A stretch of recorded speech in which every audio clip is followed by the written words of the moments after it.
And we are live. Hello, viewers. Welcome, Internet. Well, chances are there are no viewers because I'm probably going to make this a private video anyway, but I'm learning and practicing for a thing I intend to do more of. I am your dungeon master, Matt, or the Bardic Knock. I need to remember to start, shamelessly selling that, because that's what we all are. We are prostitutes who must sell ourselves. Bardic Knock. Go watch Bardic Knock. Follow on Twitter. Other things that I will eventually do. And, well, our current group we have with us, we have... let's start with you, Grim. If you would like to introduce yourself and your character. Right, howdy, I'm Grim. I play Jedi, a Dragon Rot Kobold, who's a cloistered cleric.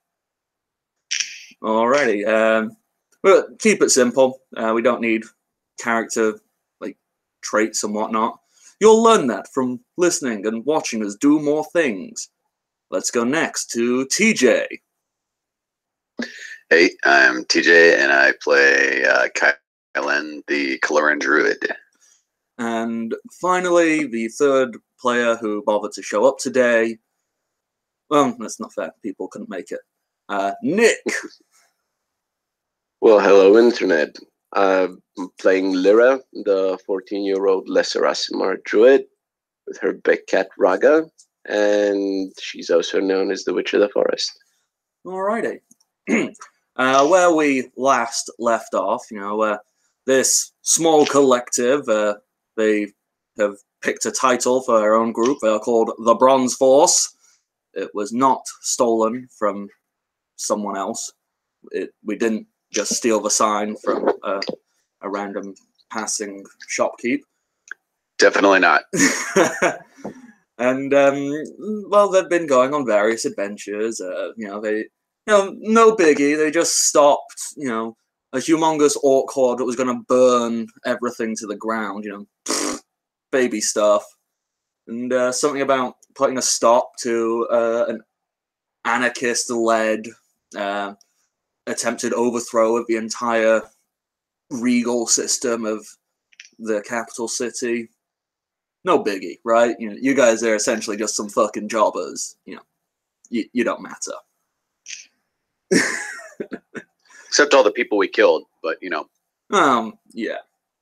And it's a landfill of corpses, just like Lyra likes it. And most recently, the quest they have been partaking in, the Woodspring Forest, home to both Kylan, Lyra, and probably somebody else who I just can't remember. Doesn't matter. He died. Yeah. Oh, yeah, he's dead. Woo! That's fine. Yeah, last episode, too. No, it was 2 episodes ago now. Oh, 2 episodes, yeah, my bad. But, In the corpse.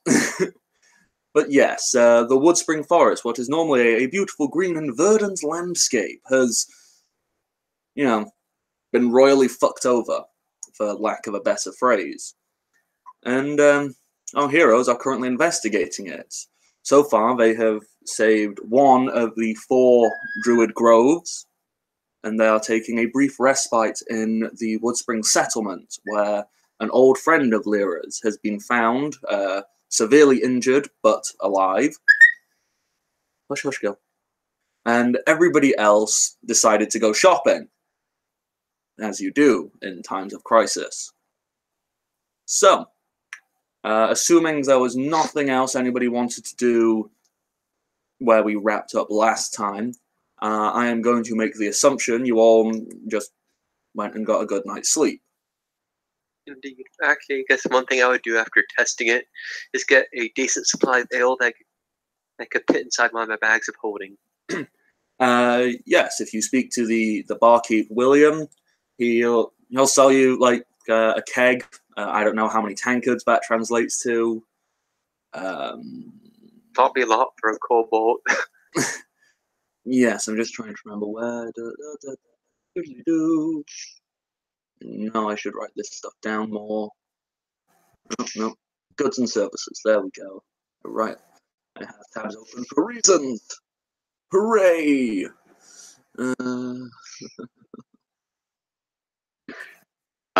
Just while we're doing that, I think the Kylan would like to do after whatever the bar kind of peters out. He's gonna sort of wander through the town by himself, and he's gonna take a wander over towards the. There's a graveyard area down here, just by the river, isn't it? Let me just check where you're putting it. I'm assuming it.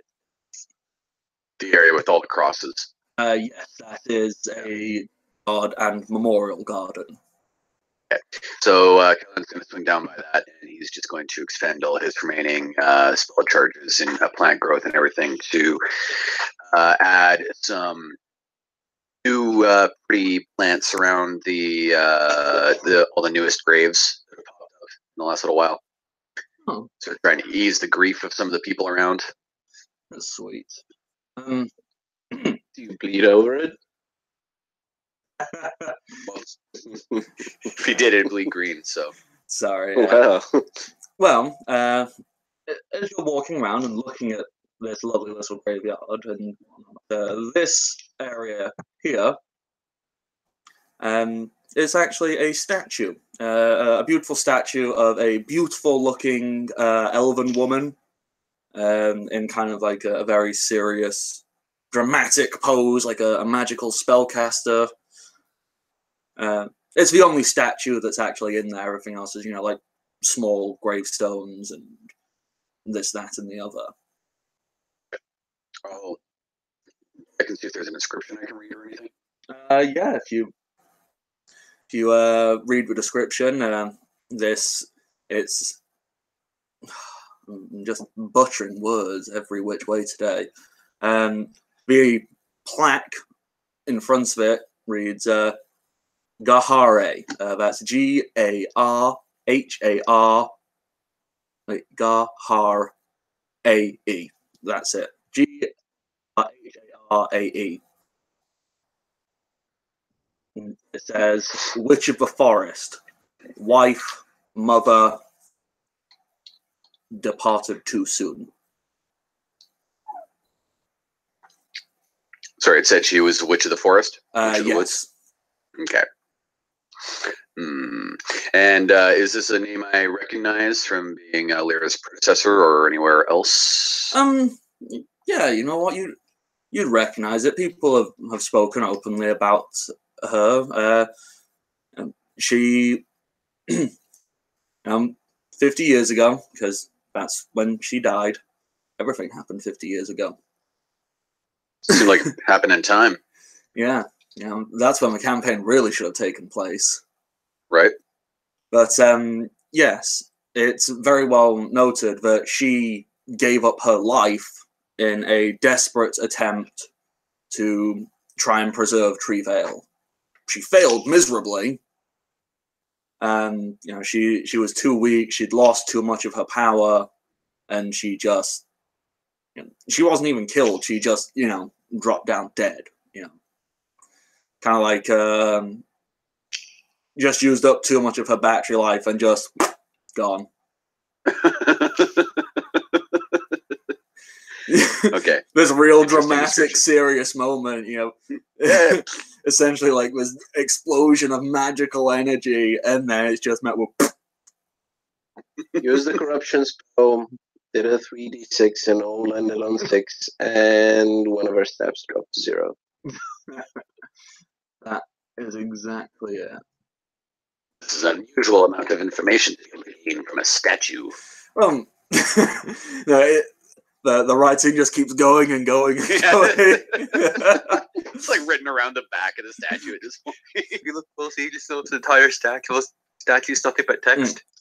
No statue, actually. Yeah, And it's a log of dice rolls for some reason which you can't recognize. yes, sorry, I've been looking up whilst talking. Grim, you can buy a gallon of ale for 2 silver pieces, and that weighs 8 pounds. So, let's try a thing. I'm guessing a town like this wouldn't have one of the, bloody hell, what's it called? The ones that last forever, that continuously regenerate. An ever-flowing cup, essentially. Yes. I was going to say Viagra, but Well, if you have something of personal value, I'm sure you can get one from here. right. I have to personal value. I have Good a question. bag of, I have 2 bags of pudding. Well, it needs to be a What? personal value for the stupid witch to give you that. What would be more valuable to Deadeye than his bags of holding? I don't. That's right. I still have 2 things of rope. I don't remember. Honestly, Oh. I don't mean it in a kinky way. I swear. Well, I don't know. She did look pretty lonely. No. You can Yes, offer her I- your virginity. Too late. Remember that one time back in the forest? Just peel the crust off, and there you go. Yeah. Too much for you two? No, I just trying to think. BronzeForce just took on a whole new name. Crust force. Wait, I'm a copper dragon, I think. Let me double check though. It'd be really awkward if I ended up being a bronze dragon. She needs to get a tetanus, but other than that, it's fine. Let's Yeah. let's swiftly move on from talking Yeah, about. sorry. Yeah, I'd go to her and ask and offer her the wand of mirror image, which I believe, if I remember correctly, I took off that word shaman or druid or forest druid that we killed together, and that was one of the first important kills, I guess, that I had. All right. So if you go into No, the wait, house, that was the one of fireball. Sorry, I'd give her that. yeah, if you're giving her the fireball one, she'll peer over from her little lectern and snap her fingers and bring the wand over and go. Yes. And she licks the wand from the base all the way up the shaft, making sure to reach the tip, which for some reason looks rather bulbous. I'm going to stop making dick jokes right now, I swear.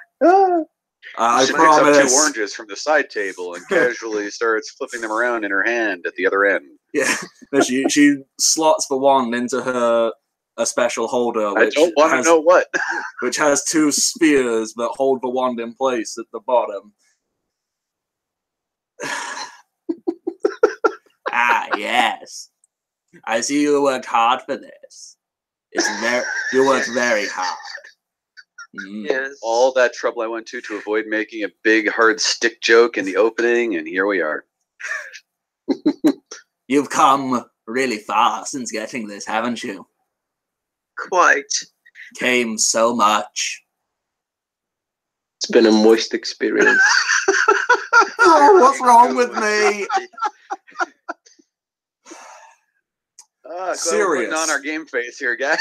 Yeah. Serious. This is a serious entertainment thing for people. We don't need to bring out that book from 3.5, do we? No. We lasted long. Those 2 books, I suppose. Anyhow, I've only got one.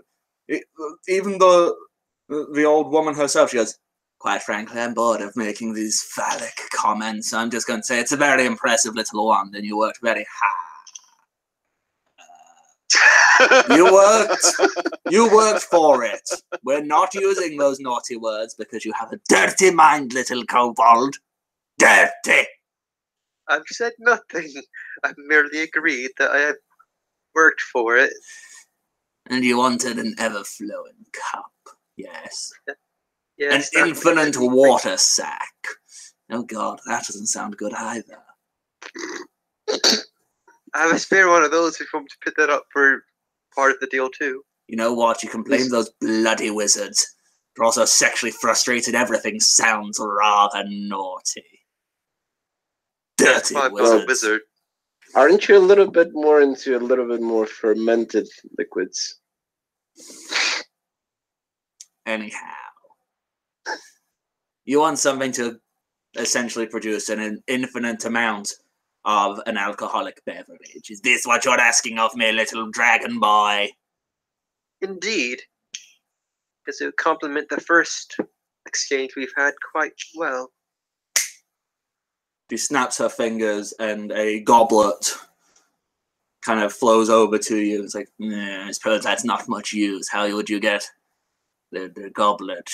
You would make the goblet full, and then you'd have to pour it into the tooth. That's rather silly. Hang on. And she gets her hands and she waves them around, arcane and eldritch mystical stuff is the best way you can understand it. And the goblet itself changes shape into a water skin. She goes, there, I made it better. This way you don't spill much either. Thank you kindly. That, I suppose, our deal is complete. Are you being attacked by angry badgers? No, it's one of my Badgers dogs who's just having then I can take on a badger. They only have 6 HP. I can summon a group of up to... Chihuahuas have got a really bad habit of doing this thing called reverse sneezing. And that's what it does. It makes them honk. They go... So you just need to... You know you've engineered a winner of a species when. No, it's something to do with just like how their head is formed. It's fine. All you need to do is just pinch their nostrils until they swallow, because it's just. Well, they're dogs. They're horribly inbred misfits. So they're bred from misery. They sneeze when they get excited. I have one at home. Yeah. Anyhow, so yes, Deadeye, you're given a water skin, which can infinitely produce ale. Thank you kindly. Our deal is complete. Have Yes. a pleasant day, madam. And I will find others. Try not Just to get that die, stick. Dragon Boy. I have no desire to die just yet. Yes, I'm just telling you not to, because I don't want to have to venture out and find my things. I don't like having to go and find my thing. If I die, they'll probably be in the stomach of some dragon. No, they're mine. Always mine. Does that mean you'd take down a dragon to get them back? I'd do more than that, boy. might be Very easier well. to just let you die. Let the dragon kill you, let her kill the dragon, then we find a way to bring you back. That seems a lot easier than killing the dragon. But I'm the cleric. I'm the one who brings people back. Dang it. Shh. I Just do. let it happen, baby. It's okay. Maybe even bring it back as another type of creature.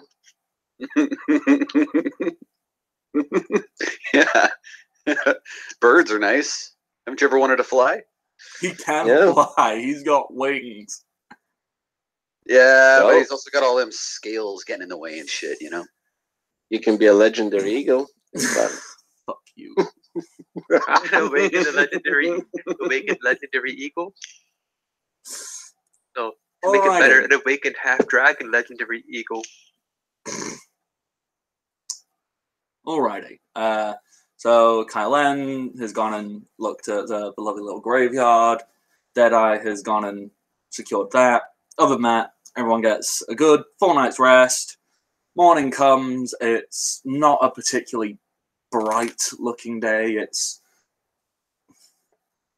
If the word mediocre and average and bland and dull could be personified in a single vision, it would be what the sunrise looks like on this day.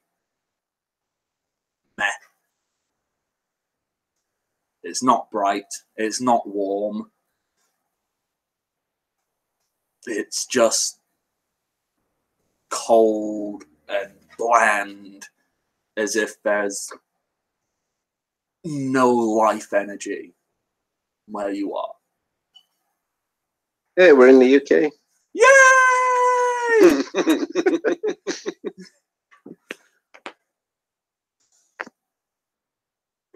At least it's green where I live. Indeed. It's green and beaches It's where I kind of cool, though. So what happens in the morning? Well, Lyra, you are actually, you're probably woken up first, assuming you actually got any sleep. Well, she sleeps for 2 hours for a full rest. Yeah. But, yeah. Your morning probably has the most dramatic start, as you are awoken, or brought round if you're meditating, whatever it was you were doing, by the sounds of your lovely, oh-so-close friend Vermelet screaming in sheer terror and agony. I'm not going to scream. Is she sleeping? Go, hush. She is asleep, yes. I'm gonna signal to Raga to let out a loud roar. Her leg's back on, right? He's gonna do that like a roar. No, she is still missing a leg. Oh, okay. Okay, oof, Does that wake her up? Her body goes entirely still. You can physically see sweat forming on her brow as her entire body has gone tense. Like, even still in her sleep, she has gripped at the bed she's laying on to the extent where her fingers are, like, digging into the wooden frame of it. It's almost like the sound of that growl, that bestial, animalistic, like, vocalization has scared her. Like, scared her stiff. Is she awake, though? She is paralyzed. It's the easiest reference I can have. Has anyone ever experienced night terrors or known someone who does? Yeah. It's like that. Asleep and unable to wake up and move. Is that magic on her? Let's see if she's under a spell. Raga's gonna guard the door and not. I'm rushing to them. I was about Can you to hear ask, it? did that roar wake everyone up, I take it? Yeah. If you were sleeping in the military encampment area, sure. If you decided you wanted a nice comfy bed over in the tavern, no. Let's roll. I think I was at the tavern. One was at the tavern, two was not. Oh, I guess I wasn't that night. Alright, yeah. You just settle down in the military encampment. All right, so I'm going to roll as well, but I'm going to roll a real dice. Okay, Matt? Yeah, go for it. Because this doesn't matter worth anything. So, hi, I am legs crossed, basically right outside where Vermelet was, because I went back there and didn't want to disturb them. Low, I'm back at the tavern somewhere with the other guys. And it's a nat 20. Wow. Okay, so I guess I'm sitting outside with an ear against the door. Yeah, so much so this roar just kind of goes in your face, essentially. Yeah. Oh, God, I fall backwards. And, I just like rush to the door and knock and say, TJ, well, I need to ask, is Nanook with you? Oh, yeah. I don't sleep without Nanook. For our audience, who probably doesn't exist, Nanook is a bear hound, and bear hounds have the ability of human speech. And being the... I don't even know what I want to call myself. Like Noble, majestic creature that he is. Yes, being the noble, majestic creature that he is, and me being the so delightfully benevolent dungeon master, I provide the voice for Mr. Nanook here. And this roar, it causes Nanook to, like, his ears, like, pick up, and he sits and goes, "What? Noise! Growl! Bark! Bark! Growl! Noise!" Stop. What? Dear God, what's going on in there? If you Lyra. If you go Start in, banging you on will the see door. Lyra. Lyra is trying to sense magic from this body. Nope. You detect no magic. This is just fear. This is just fear. All right, so if that's the fact, Lyra's gonna try and shake her up and wake her up then. Yeah, you can do that. Let me just check how deep her fear is. All right, yeah, that's fine. You do wake her up. Lyra, what's your AC? My AC is not bad, but it is just... Come on, click. My AC is 21. Okay, one moment. Yeah, Do I Lyra, get as a you wake reflex? her up, she swings at you with a punch, and it clocks you firmly in the jaw. You take 3 non-lethal damage. We should really be used to this from Miki. Well, And Lyra is not gonna react the same way as she would to Mickey. Yeah, I bet. So 3 non-lethal damage. Does Yeah. she realize? well, as she's She doing is. it, she swings and she's sitting up, and she's actually shouting. Oh crap! What's she actually going to shout? So it doesn't sound like I'm making it up on the spot. Well, this isn't helping. Just saying. Shh! Suspension of disbelief. It's like you're running across the stage and you like catch your foot in the curtain, bring the whole curtain down on top of you, and then you try and stick it back up with your hands. And then you're like, ta-da! Come on, it's the stagehand who like steps on stage like in his black outfit and just kind of stands there and goes, Ta-da! just slowly takes a step back, hoping no one saw him. That's pretty much my entire DM style. Just Direct eye contact with 3,500 people. Nobody sees me. Wave your hands. Nobody sees me. Glibness, bluffing, and then it goes. Yeah. okay. So I'd like to roll perception. I'm not actually here.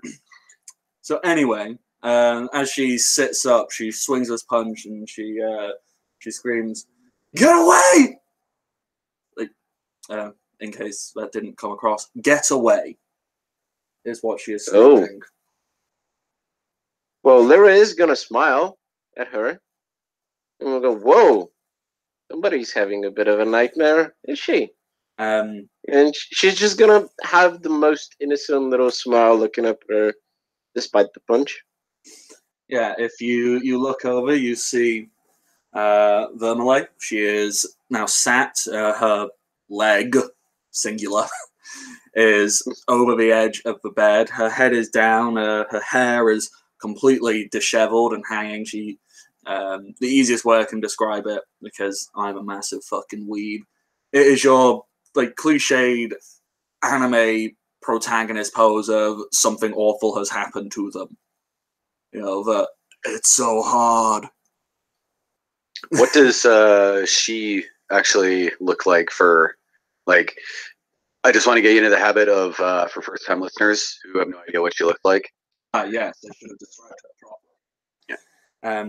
She is not exceedingly tall. She's an elf, so she's not like 6 foot, but she is a strong height, so 5'8".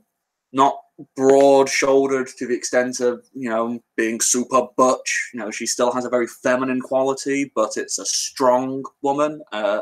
Envision 1980s power suit, shoulder pads, that kind of strength of woman. Her face, it's definitely feminine. It's soft, but despite that, there is a coldness in it, a very strict, serious coldness. She has long, flowing, not platinum blonde, but almost like a reddish blonde hair. And currently, she's not in any armor. They took her out of armor and put her in, just normal sleeping attire, like comfortable resting clothes. And obviously, as you all know, her left leg has been ripped off from just above the knee. So She's also a lesbian. It is heavily suggested she has no interest in the male gender. Kylan just starts kicking the ground and walks away. I guess. Did I hear the scream or no? Yeah. You will have heard that. Or the roaring. I heard the roar. I'm just like, I hear the alert. scream. Yeah. I guess like I knock on the door. It's like, is everything okay? Can I be of assistance? Once again, it's not a literal door. This is like a big tent, so there's not a door. It's kind of like a flap. You can just peek your head in. Well, there's a giant tiger cat in the way that's guarding and not letting anyone in. My nose. At least poke my muzzle in, but not the rest of my face. Can I be of assistance? If not, I'll just back away. Vermley is sat on the edge of the bed, her one leg reaching the ground, the other just, being all stumpy. As you do. And her hands are like gripping her hair, like fingernails pressing into her skull as she's breathing heavily, sweat physically dripping from her forehead to the floor. Well, you're not there any longer. Lyra tries. Let's do a roll 20. That's a 5. For what? Well, you're safe now. You're amongst friends. Yeah. Vermley. Yeah. Well, Lyra was just about going to interrupt. I was just rolling a d20 to see if me or Callan are going to go first. Oh. Yeah, sorry, TJ, you just want to roll, and chances are you're probably going to beat a 5, so we can assume you're going first. I didn't realize that's what you were rolling for. You could show up now. That'd be cool. Oh, there we go. You are there. Yeah, no, I was just scrolled up in the chat. Yes, Grim, if you are also wanting to interact now, just roll a d20 and then we'll go in. I'll just stand at the door of the tent, slapping each other. Answer my questions. I go first, apparently. Yeah, Grim, you definitely... Deadeye is the first to react to this rather upset, distressed-looking elf woman. What could I do to determine if it's a particular ailment or if it's something else? That would be a heal check. If you're assuming it's a physical ailment, if you wonder if it's some kind of magical effect, you'd have to do a knowledge check or this, that, or the other. That's my heal check. And if that heals nothing, I'll just do a straight lore check. All right, yeah. I'm assuming you're going in and actually trying to get a closer look at her, not just staring at her from the doorway going, I think she's got this illness. Just have the figure binoculars. I think I can see what's wrong here. Not really. Yes, I would go in if, Raga would allow me. Well, yeah. Okay. Deadeye, if you go in, obviously to do a heal check, you need to touch them and examine them. She's tense, but she does, she takes a deep breath and lets you examine her because she knows, okay, I'm in a hospital environment. And your heal check is good enough. This is not a physical illness. This is not a disease per se. This is what can only be equated as, it's fear by kids. Yes, it is the kind of fear one can only experience post a traumatic stress. Would remove fear help with this? in game, actually sort of out of game, paladins are supposed to be immune to fear at a very early level. Yeah. But it could be post-traumatic or something, like tense or something. Exactly. This isn't fear per se. It is post-traumatic stress. It's not being scared. It's more she now can't help but see those visions and constantly be in this heightened state of alert. Okay. This is totally going way off the reservation with excessive detail, but with a lot of psychological conditions, you know, like post-traumatic stress, with things like anorexia, well, anorexia nervosa specifically. What it does is it heightens your level of adrenaline to be constantly at this fight or flight mentality. And that is what causes the damage to your body, because you are constantly at this heightened level of stress. You know, my first thought that came to mind, I'm going to try it because I think I would, but also think it's a terrible idea. I'm going to cast Detect Thoughts on her. Okay. You go do that. People, before I do it, I tell everyone I'm doing it so they don't try stabbing me for screwing up her head. Okay. If you tell her, then no, she's not going to actively resist. She's going to allow it to happen in the hopes it helps. Deadeye. Yes? You are essentially peering into her mind, her memories, what is currently playing in the cinemascope of her central cortex, because I'm trying to use fancy words to sound impressive. Could possibly be wrong with that. Nothing. So let's go full on flashback. It's grainy, it's black and white, it's super serious, it's like a bad movie. With cliches abound. You see an image of Vermeille, you know, there's no sound. This is pure visual. And you see her turning, a look of shock comes over her face. You see a black cloud of, you know, sinisterness emanating from an unknown source. It grows, it enthralls entire areas, and as the black cloud touches the areas, the green leaves drop from the trees and the trees die. They get almost fossilized in an instant. They don't wither and collapse. It's no boom.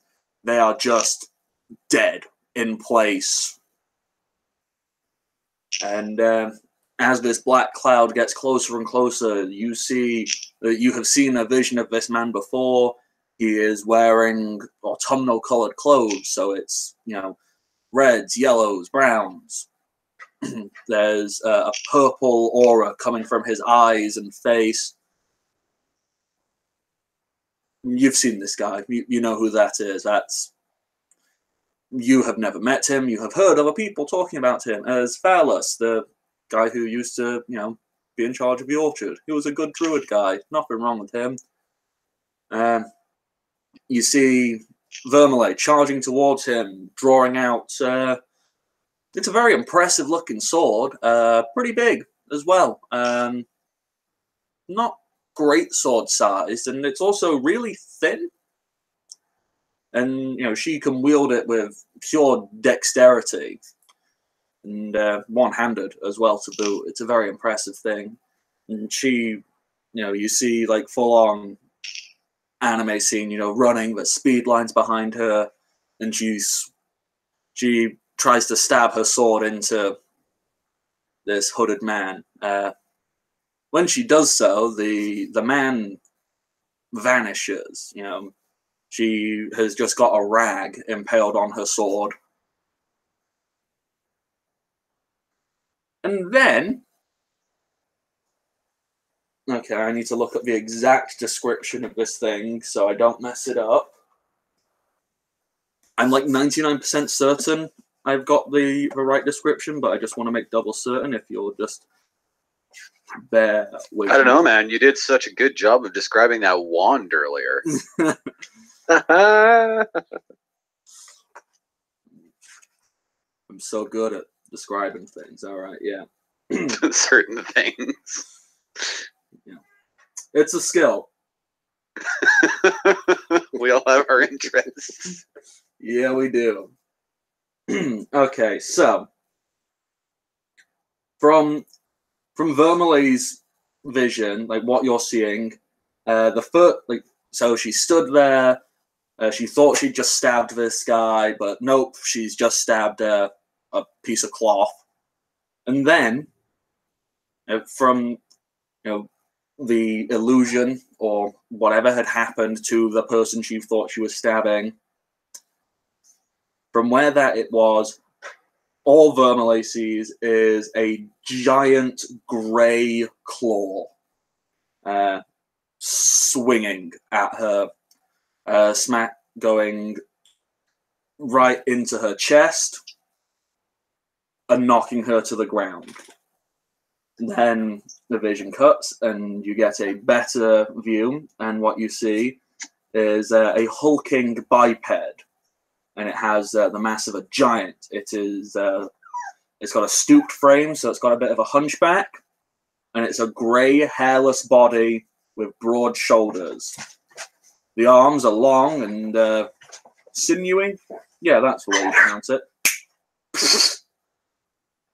And its clawed hands scrape along the ground as it walks.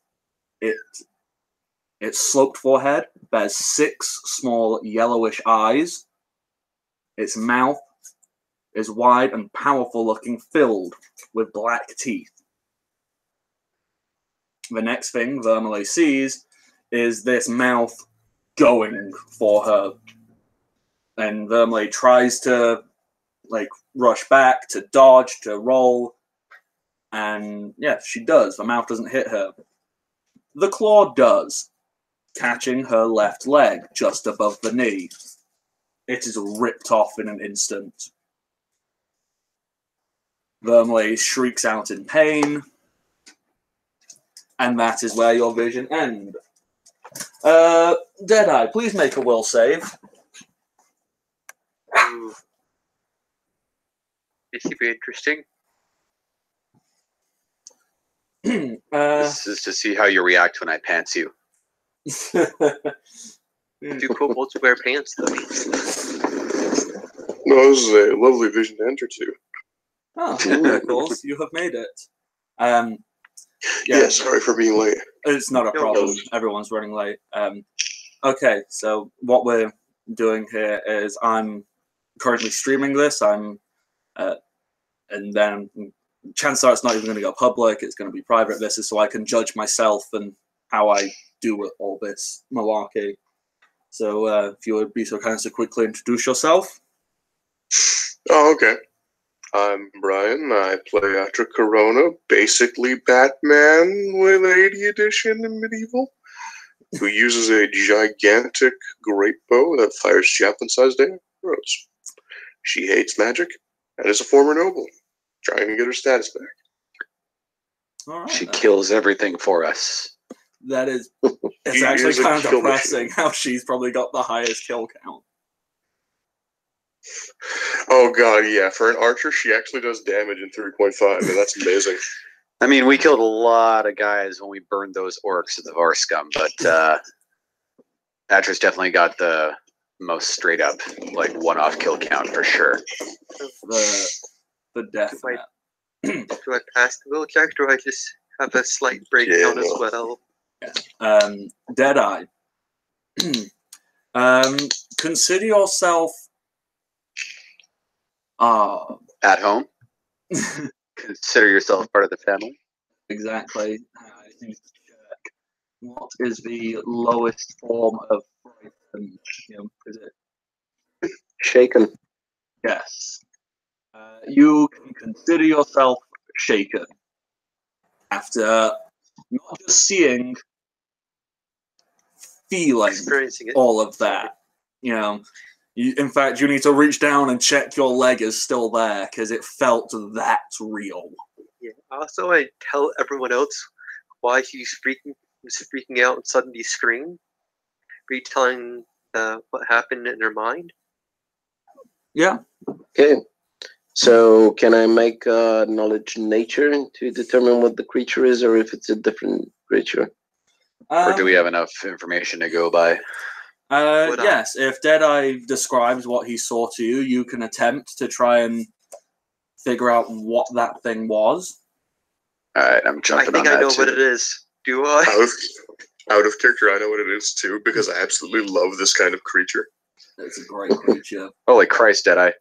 33 doesn't tell me. I don't think you guys are getting it. No. Yeah, why am I going to Well, roll? 19's not good. It's a 5 roll. Yeah. Okay. Yeah, I got a 6 roll. And I was like, I'm terrified, but I definitely know what that thing is. Deadeye and Kylen, you know what this thing is. This is a grey render. Called it without Yeah. actually calling it. Called it in my head. That's what that means, right? Yeah, so you know this thing. It's bestial savage. It's a deadly predator found in the most remote of areas. They're composed of dense muscle and bone, so they have the strength and stamina of a giant. Rangers have reported seeing renders uproot. I'm just making up words. I'm going to go uproot. Uproot trees up to 3 feet in diameter with their jaws and tear them to splinters in just minutes. So, ripping off someone's leg, they can do it without even trying, quite frankly. Is it a beast or a magical beast? It is a magical beast. Right. For certain, they are never found in groups. They are asexual creatures, and they produce 1 offspring. This is purely because Deadeye rolled above 30, so he knows everything. So they are asexual. They don't reproduce in a normal manner. So they produce 1 offspring, and they carry it for a time in a pouch. But thereafter, the young render is just abandoned and left on its own. The most unique quality of the grey render is its tendency to bond with, protect, and provide for another creature. The strange behavior seems contrary to its otherwise savage nature, but grey renders have been found with wolves, lions, horses, displacer beasts, owlbears, unicorns, hippogriffs, and occasionally even humanoids. Whether accepted or not, grey renders always attempt to remain fairly close, watching over its adopted charge, and daily bringing an offering of meat. It never willingly harms adopted creatures, and retreats if they attack it. Most adopted creatures quickly begin to appreciate having a powerful ally, and accept and even rely on the grey render. Got it. So I need to steal its baby so it'll be loyal to me. Or it's the What baby of about when something we- else. What about when the adopted creature is killed? How does that creature react? It will attack whoever slayed its, Oh, come on, imagine Mama Bear. Yeah. Mama suppose. Bear ain't gonna stop just because Baby Bear's dead.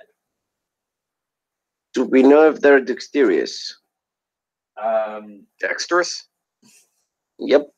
That phrase. That word. Yeah. I wasn't sure if you meant something else or if that was it.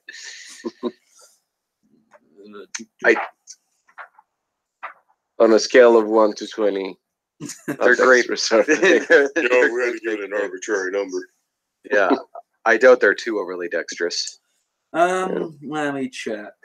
You would assume Scrubs they are big are boys, so. averagely dexterous. And there's nothing that I've ever heard of in any stories of them or anything about them having any control over the forest, right? They're not like a creature with magical abilities. They're just a magical creature. Nope, they have no discernible magical capabilities. They are just big. A big off block of muscle. They are walking muscle. Essentially, fucking, oath bound. Whatever they decide to be bound to. They're a big walking meat shield. Nothing that a touch of the Jubilex doesn't solve. So because no one said any of this, that sounds like a grey render. Has anyone else heard of these creatures? I have. I have surprisingly a lot about them. I know that they are fierce. And they tend to see themselves as adopting one other creature to protect them at any cost. Often, yes. The question is, was it protecting something that it considers its child or its adopted parent?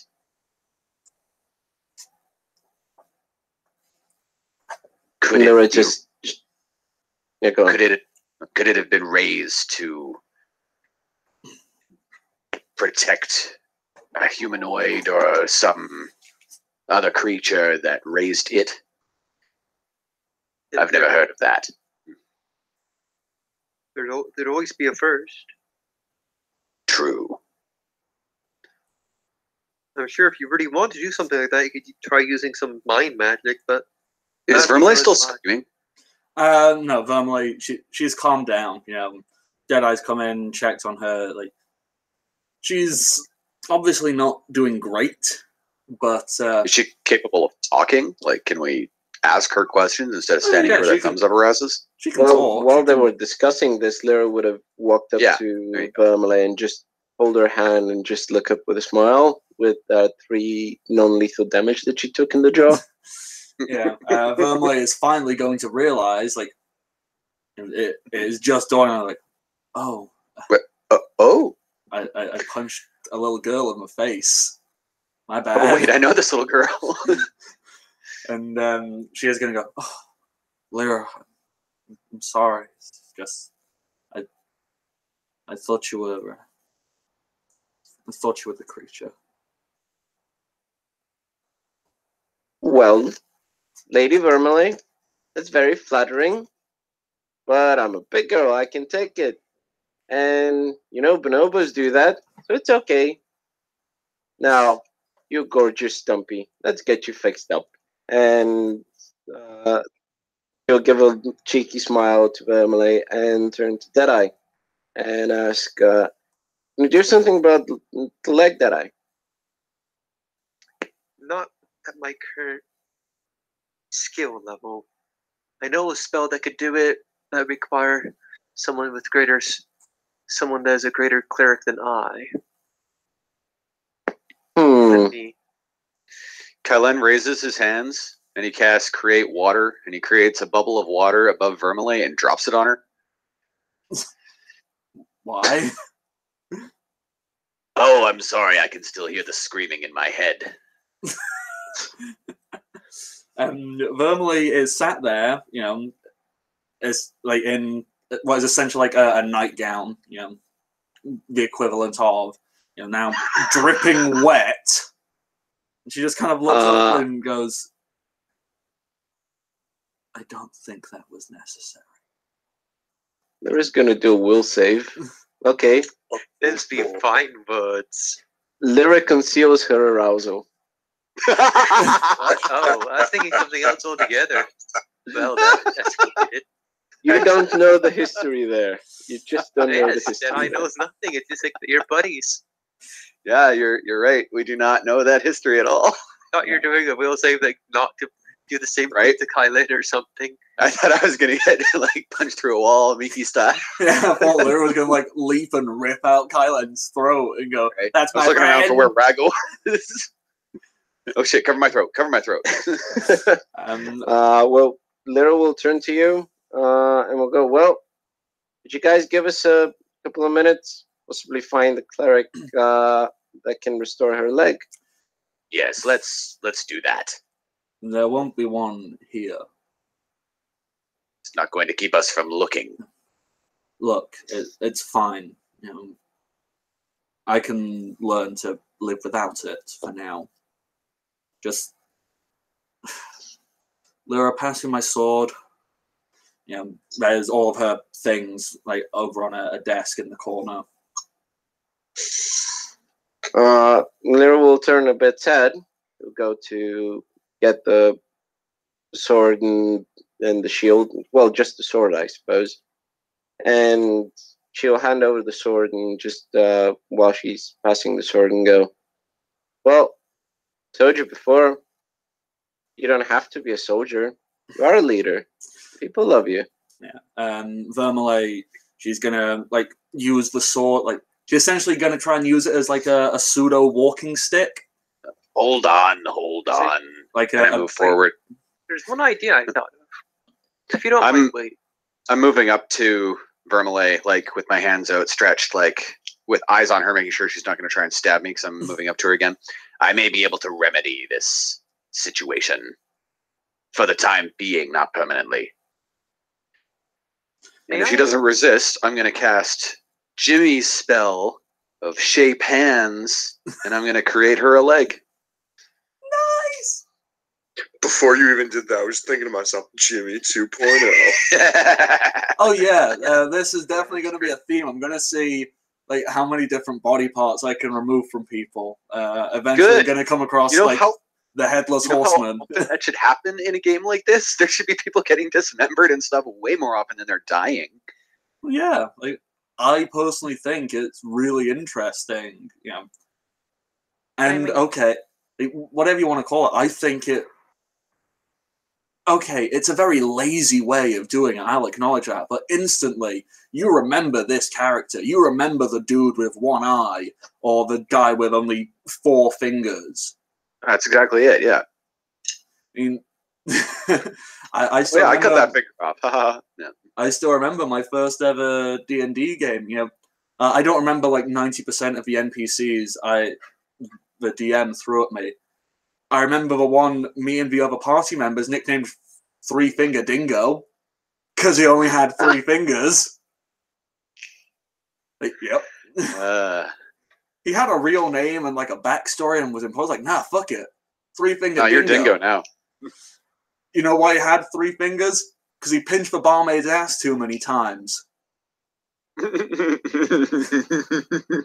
Inquire. May I do a lore check to see if I can think of a planar ally, this part out of game, with a hit die of 6 or less that could possibly aid Vermele in this situation. A planar ally? Because I can summon a lesser planar ally to do a single task. As long as it's not deemed suicidal, I only have to do minimal payment.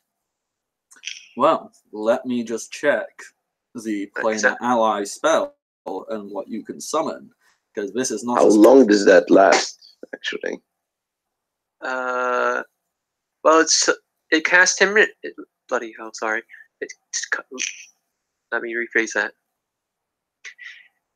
It takes 10 minutes to cast, and it happens instantaneously, and it lasts as long as it takes for it to do its task that it deems reasonable and non-suicidal. Well, if it's not hazardous, then it costs only half as much.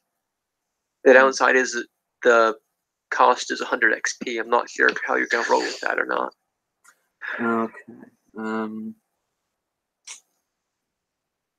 Hey, angelic being, I know you just came down from the heavens and everything, but my feet hurt so bad. Can you give me a rub?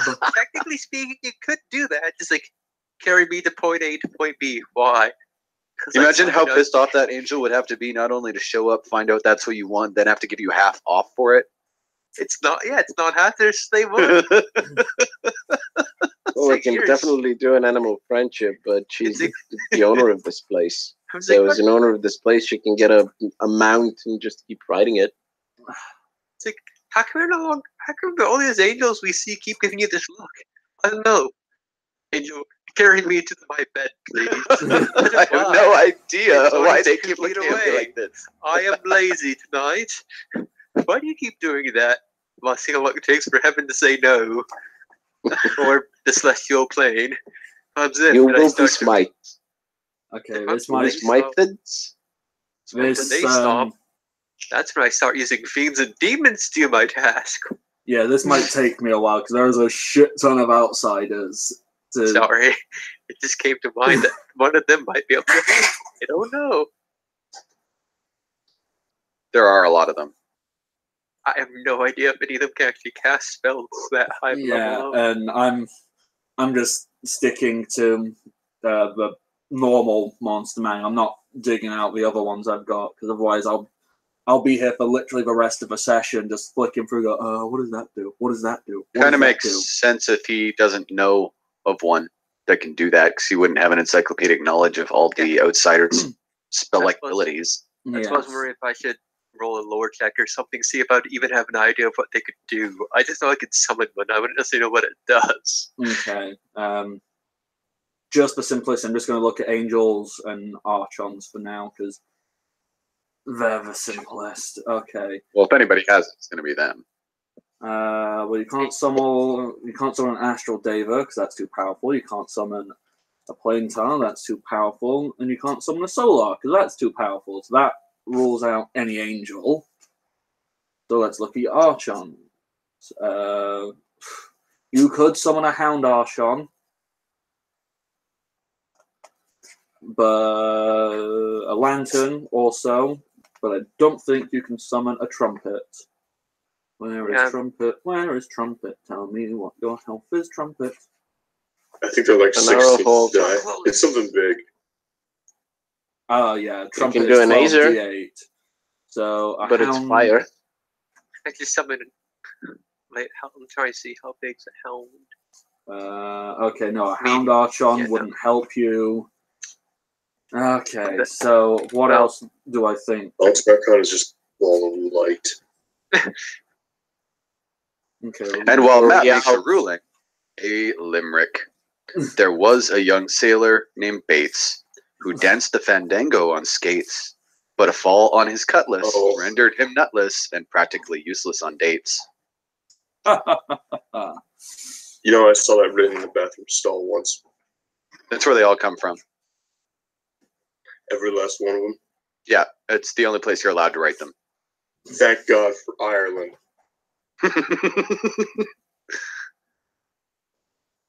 Okay, so Eladrin, what can they fucking do? Good question. Oh, they start on 6 hit die. Well, they're excited. Yeah, it's because I'm not keeping them. Because I'm trying to read fucking books. Fuck you, Graham. Well, we can try with Grim. This one is challenge rating 3. And it needs at least regeneration, I believe it is. Which is a 7th level cleric spell, which is why I said it is a long shot, but worth a shot. It's hit die 3, extra planner, chaotic good. Large outsider. So it's large. I just said, well, it doesn't say how long the task lasts. No. I just told it to defend the person. Well, that could be dangerous considering where we are. This is true. That means I have to pay it full price, unless it's suicidal, which I can just say no. Oh no, paying full price. Okay, just for speed, because it would actually take me like a good hour or so to go through all of this and check what each one of these 6 hit die or lower can do. I'm going to make the assumption that, okay, straight off the bat, no. None of these things probably have restoration or regeneration to give her leg back. Oh, I have restoration. It just specified in regeneration that it could restore limbs. Restoration does not. Oh, okay. So, yeah, ignore me. So I highly doubt that any of them with only 6 hit die would be able to do that. No worries. It's worth a shot, as well. So,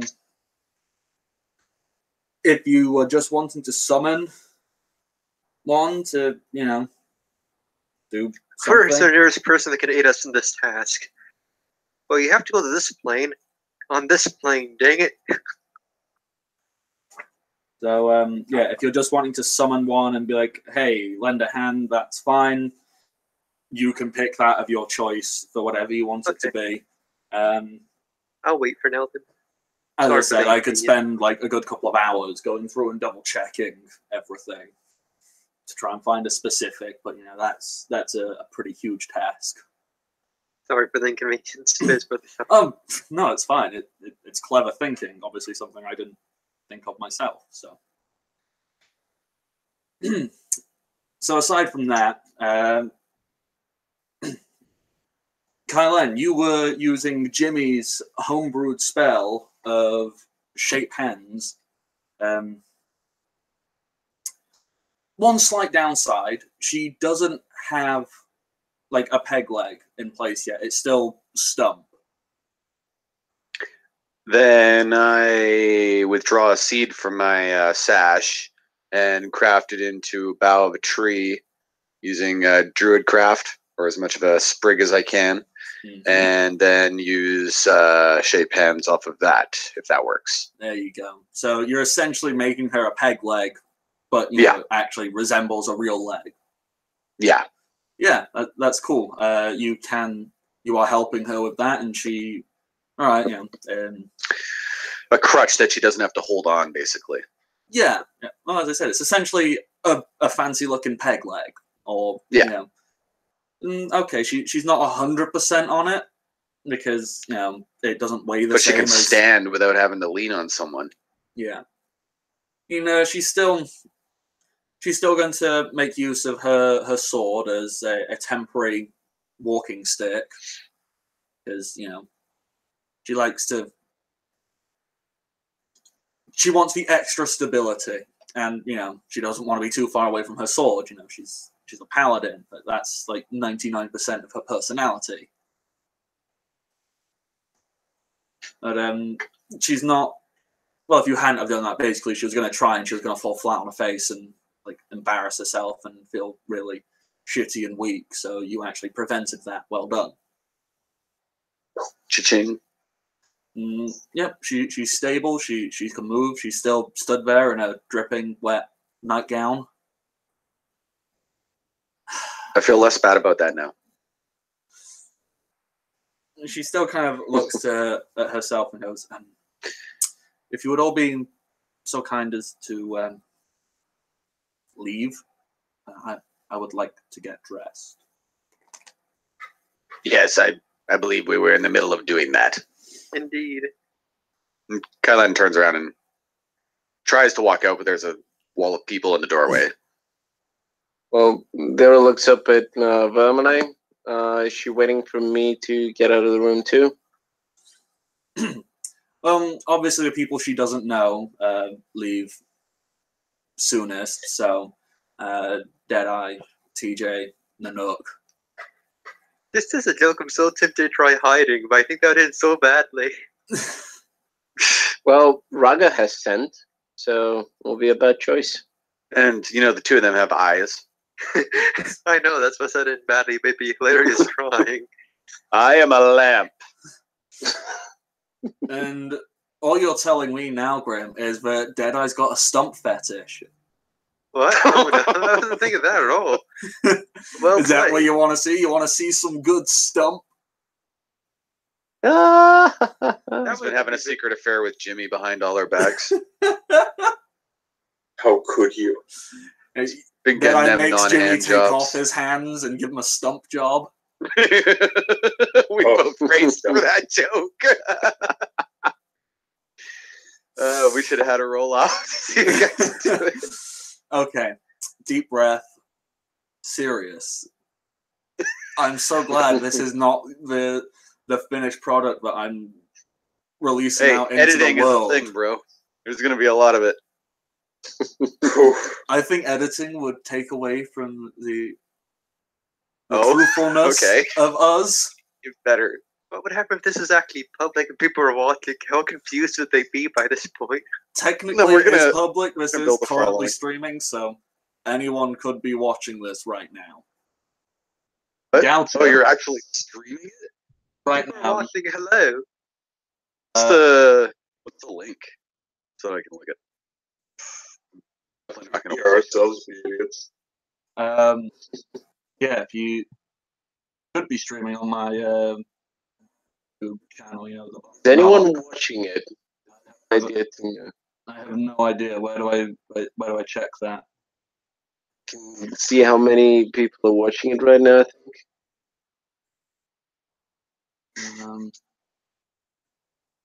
think. this is all gone terribly wrong. Okay. Doesn't look It's like anyone not else is streaming watching it anything. It's currently. just lying to me because it's saying I can't see. Streaming. And it is. Oh, it is. Chatting shit. It's live streaming on your YouTube channel, the Bardic Knock, as you said. Me being an idiot and not knowing how all this stuff works, and it's stunning. It's all right. I just had to stop my dog from trying to eat dice. Oh You shit! are not clever One person creatures. is watching. I know, it's Careful. me. D4s are called cops. Yes, they are. So, I really Go ahead. anyhow, where the hell was I in my speech? Yes, Vermley is waiting for you all to leave the tent, and while Lyra is just stood behind, Vermley kind of looks at you and says, Lyra, if you don't mind, I would like a moment of privacy. Sure. And she takes a little bow to show off how sophisticated she is now. And she'll get outside and make sure that nobody gets into the tent. And just stand there. I just remembered. I have invisibility, but no, I'm not gonna be that person. That'd be weird. And unfortunately, Ragnar's I'm guarding so with me. levels. Why do you want to see this imaginary person naked? I don't. I don't. I was just thinking, like, if I did, could I? Yes. But would I want to? No. It's Okay. mostly just fooling around. Sorry. It's a No, theory. it's fine. He could be a little shit. No, Yes. it's fine. Okay, it takes a while. First time ever trying to get dressed with only one leg, but she does it. She even manages to put on her armor. Like, it's not fantastic, but she does it. And she comes back out, and Lyra, yours and Kylan's vision kind of makes a bit of sense now when you saw the armored boots. Vermilay now seems to be wearing a full-on armored regalia. It's there. It's got her family symbol on, which is a golden leaf. It's got a symbol representing Woodspring. It's got a symbol representing Treevale, and it has the symbol of her god, Vandria. It's very official. Like, this is more ceremonial armor than practical, but nonetheless, it's still very impressive, and it is the armor you saw in your vision with Kylen and Jimmy. I see, right. So all the NASCAR colors and everything? Yeah, everything. She is still using her sword as a walking stick as she maneuvers around. Oh, while she was in there, I wanted to go off and get a staff for her from like the marketplace or something. Yeah. And come back so that she could use that instead of putting the tip of her sword into the dirt. All right, yeah. If you want to rush off and go, like, just get a staff. Yeah. Oh, hell, you can just walk up to a tree and go, there's a branch. Right. Yeah, probably do that instead of paying for one. Yeah, exactly. So she comes out, I'll just like step forward and like offer it to her. If you have loaded shape wood, you can actually make it ergonomical and shit. I could, but I do not. Indeed. And it would be a spell use. Yeah, exactly. Yeah. And you guys have got shit to get on with. Yeah. She happily takes the staff.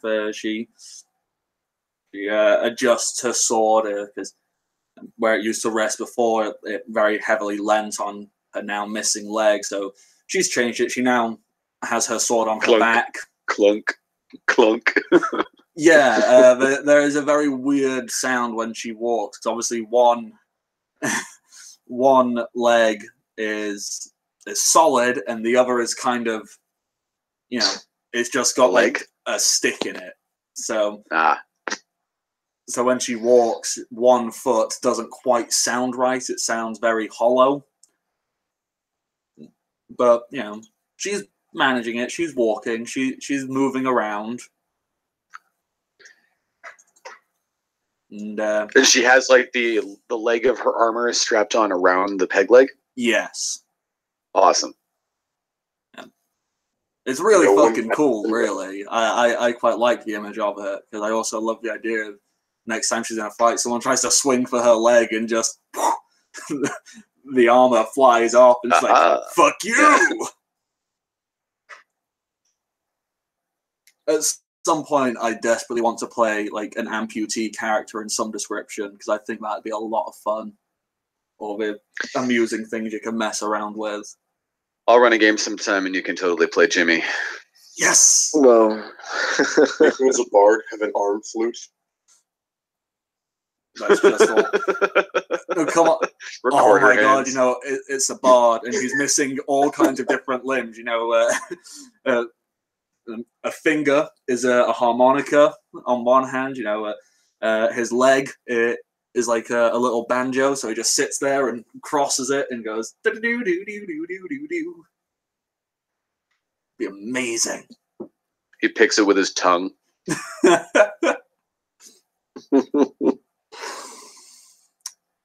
Okay. Now she's up and about. She's stood outside the front of her tent. She's now fully dressed. She looks serious. You know, she even, you know, because you got her all wet. I was trying to think of a better way, and I just couldn't. Because she got her wet, Kylen, she even like manages to do her hair up, and you know, it looks very official, tied up neatly.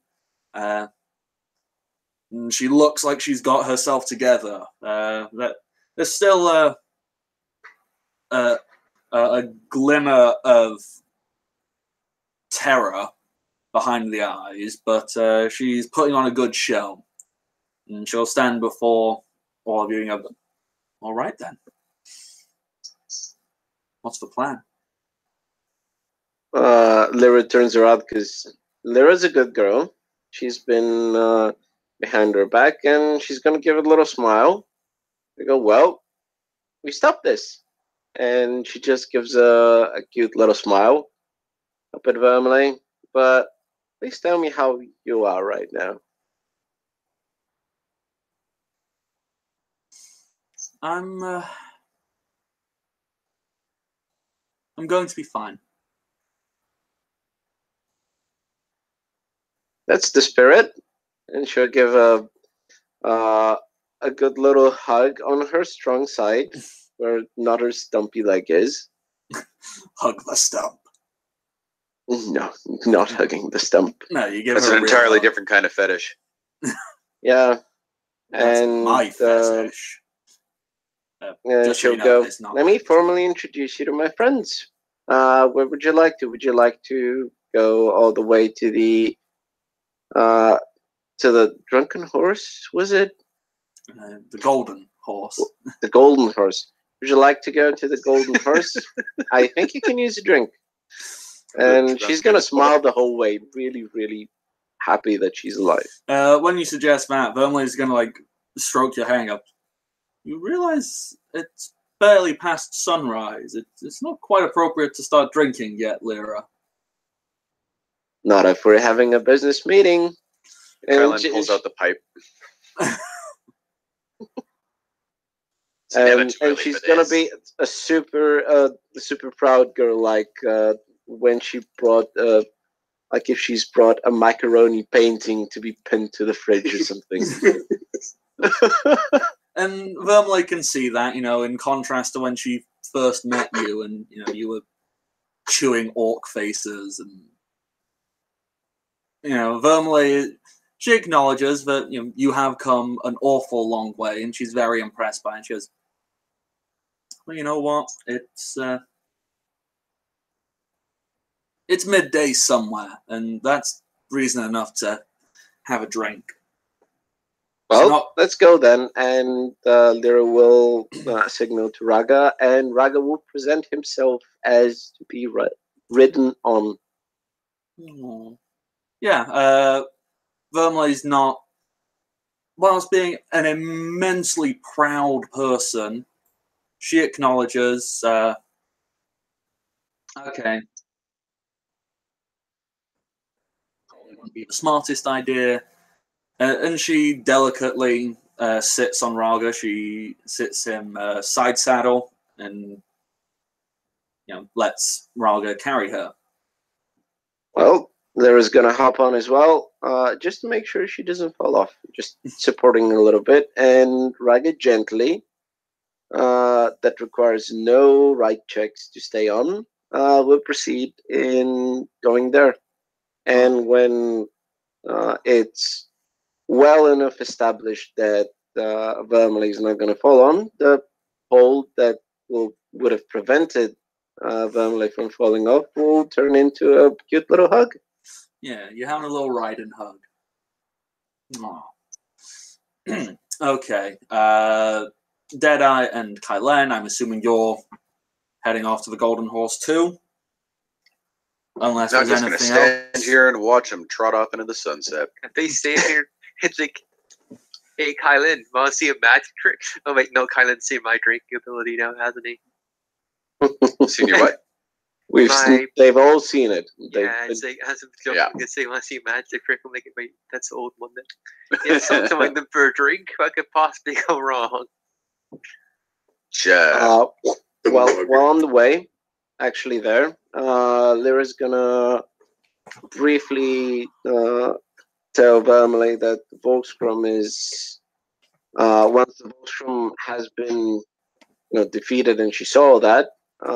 We went and she reaffirmed that the king's a bitch and that the kingdom of whatever it was called is no.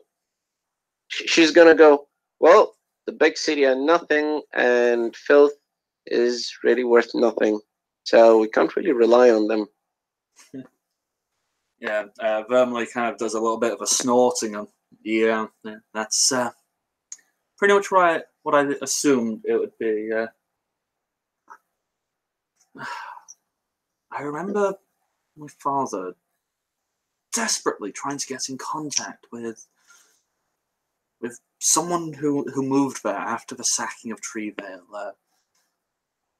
Silver Oak. I know that guy. Yeah, He was on the council. He just had no interest in trying to help us out here. We asked for aid. We asked for supplies and food. When we were struggling, when we were essentially 4 tents, and he sent nothing. Well, I'm very, very sorry I didn't need him at the time. And she's gonna give a cute little smile. Vermily kind of smirks and goes, well, so long as he doesn't try and walk on in when we do get New Treevale created and try and claim a title, because I do not recognize him, and I don't think anybody else will. Lyra's gonna stroke Raga on the head and go, well, Raga needs more food now. He's grown. Yeah, I noticed. It's not even the same cat from what I knew, but still. It's the same cat. He's yes. just a little bit bulky. Yeah. Been hitting protein shakes, obviously. Getting swole. That's a thing. That's a thing you normal common folk use. Referential humor. I'm relative to the times. Well, yeah. Lyra's pretty proud of it. And she'll actually ask, well, how did Treevale go? How far did you get? We found the site. And that's it. Oh, for the record, Vermily, I didn't get your message. My friend flew over to see it, and so it happened. Who did you send the message with? I sent a bird. I sent it up to the fort. Have you not been staying at that fortress you claimed? We actually went to see the city itself and see whether or not the king will build relation with the new Trevo. But the king's a bitch and Trevo is not yet done. So, what can you do? Nature nurtures and nature devours. Wow. Vermley sits up and she grabs her little tankard and takes a drink. So, but we've survived through worse. We'll survive through this. Nature might destroy everything around us, but it certainly won't destroy me. Well, it will devour our enemies. You know that, don't you? And she'll give a little devilish, wild look up. Vermley's going to continue drinking. Okay, I'm going to quickly jump over to Audrey / Atra, because you've been very, very patient and whatnot. Yeah, it's just scenes that she hasn't been in, so I haven't forced her into them. Yeah. Obviously, the thing you were last doing when you got here, in this settlement, you had a fun little cape commission. So, yeah, wherever you were staying, whether that be in the tavern or you just went and stayed with your friends over in the military district, whichever, doesn't really matter. Oh, that probably would have been in the tavern. Yeah.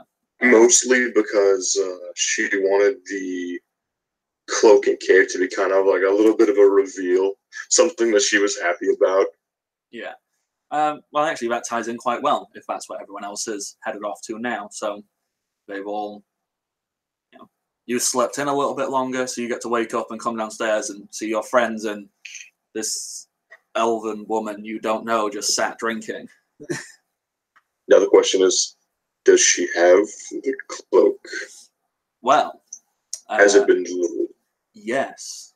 Whilst you were sleeping, a neat little parcel had been left outside your room in the tavern. Amazing. And okay, then she is going to put it on and make her disguise check.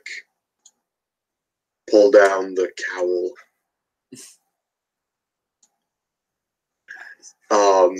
For you guys, it's going to be blatantly obvious that this is her because it's got her symbol on the back of the cloak.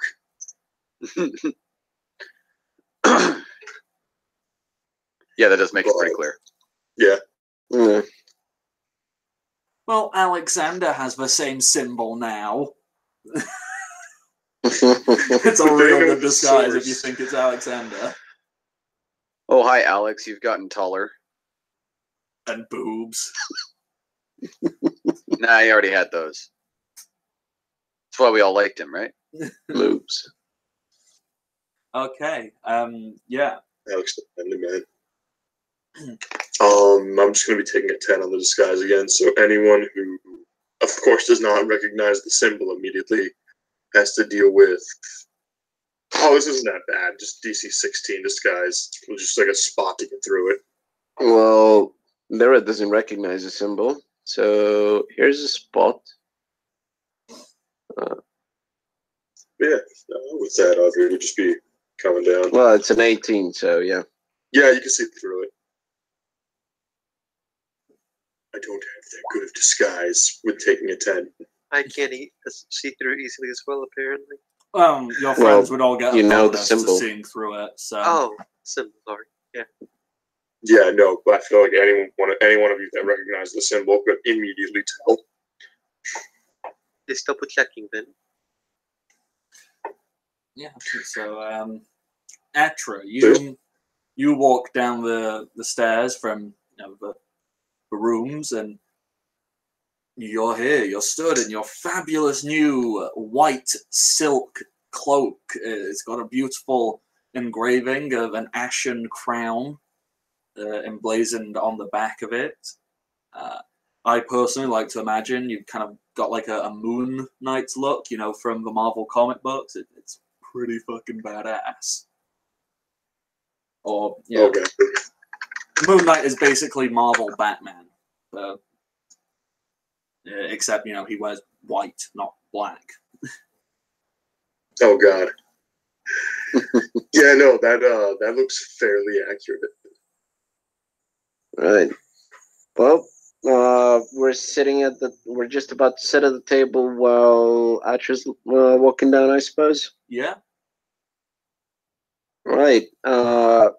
When we're sat down, Lyra will just turn to Vermilye and introduce everyone formally, and we'll go, "Oh, here's the last of our friends." For the record, is the rest of the party at the table, or they're still sleeping for convenience? I think everybody's here. Yeah, just assume that everybody's here. Ari, Azazel, Miki, Right. Well, the zombie. well, zombie's gonna be a bit of a problem, I suppose. Sticking point for the paladin. The zombie's Yeah. just sat in the corner, like disguised. You know what? I'm going to. As an All empty mug is told to lift to his mouth every like 30 seconds. No, sorry. I just rolled a nat 20 on the zombie's disguise check. So I'm treating it as, oh no, this isn't a zombie. It's just a dead body. You're taking it to be buried somewhere. That's Ari's cover story for it. Yeah, it's just Right. hanging out in the corner with us. Yeah, Don't mind Right. it. So I'm gonna introduce everybody. I'm gonna mask that Ari is just a very late healer, and not give away her arts. I'm just gonna present Ari as a master of the arcane, and be done with that, and move on to Atra. And give me a second. I want to do let's do this 15. Well, Lyra's gonna present Atra as a royal lady, not and not diminishing any royalty, because Lyra doesn't give a fuck really. But she's gonna be respectful and present Atra as a lady in royalty, and she's gonna introduce Vermilye as Vermilye. What was her final name? Her last name? Goldleaf. Goldleaf. Vermilye Goldleaf, current watcher of Woodspring Village, and obviously he's been through quite a lot. Yeah. I'll pass it on to Vermilye. Yeah, response to that would have been, pleasure to meet you, but please just don't get the misconception that I'm with that tyrant king. I understand not wanting to be associated with the higher ups. The last watcher of Woodspring, I would not have wanted to be associated under his rule. Anyhow. A fresh slate for both of them. Exactly. Pleasure to make your acquaintance. Who knows? One day, perhaps. Well, perhaps you and I and many other women like us will be able to form a collective, unified council, a unity of nations in this continent to better form a strong political ties in which trade and negotiations can be forged. One day. I do like the sound of that. However, that will take one usurpation later. This king will not go down without a fight. Well, sometimes kings need to be brought down. Just as the last one. As I've been feeling quite recently. When Vermilye says just as the last watcher did, she gives Lyra like a knowing look. And Lyra's gonna give a devilish smile back at her. Do I even need to assist both? There's something up there or no? No, it's completely obvious. I just have no idea what might be up. Yeah. Yeah, it sounds like the two of them worked together to get rid of the last Watcher. Sounds like more detect thoughts in their sleep. Well, it's pretty much joking. the last guy that was in charge went rogue, and he was pretty much devoured by a lot of animals. So, sounds like justice hurts there. Yes, whilst it may have been a hard pill to swallow in some ways, it was a refreshing new start for us here. Also, there's Storm of Vengeance in a couple of levels, so that kingdom's fucked. Lyra, what are these levels you speak of? Have you not heard of the level system? We went over that. Ah, yes, yes, it's the arbitrary marking of power. Now I recall. But I believe you need some experience points. What is this point to speak of? Right, so Lyra's gonna turn to the group and turn to Vermeil, and we'll go, well, don't really have much time. We saved the Earth Grove.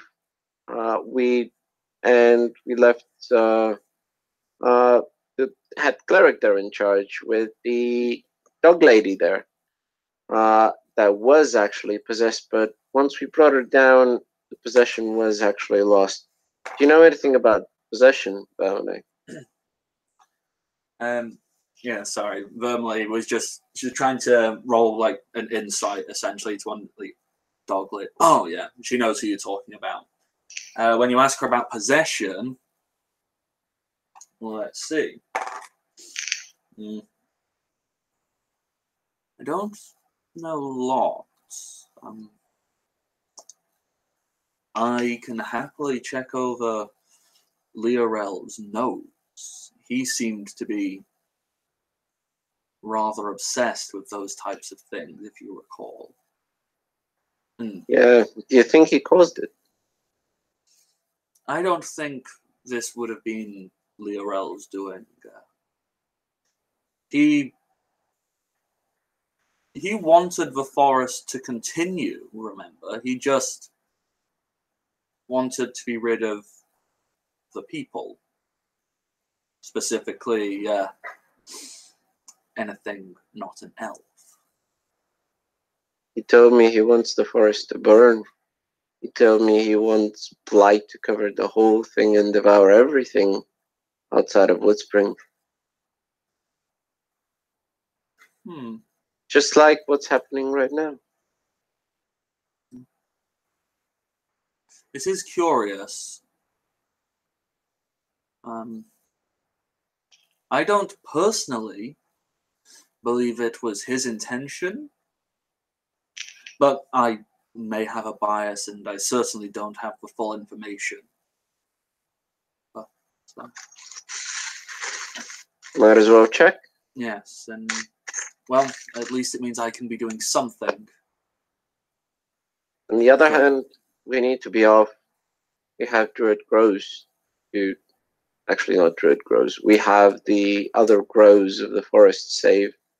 Because the rest of the strike force is there to attack. Can you and your man handle protecting one of them? Yeah. And Kylan holds up his mug and then slams it down way too hard. Yes. I believe. Well, I certainly can go and protect at least one of them with a few men. Which one? Which direction should I ride off in? Possibly the closest one. But we should definitely check the scriptures of Temple Mister first. That's where I put the thing.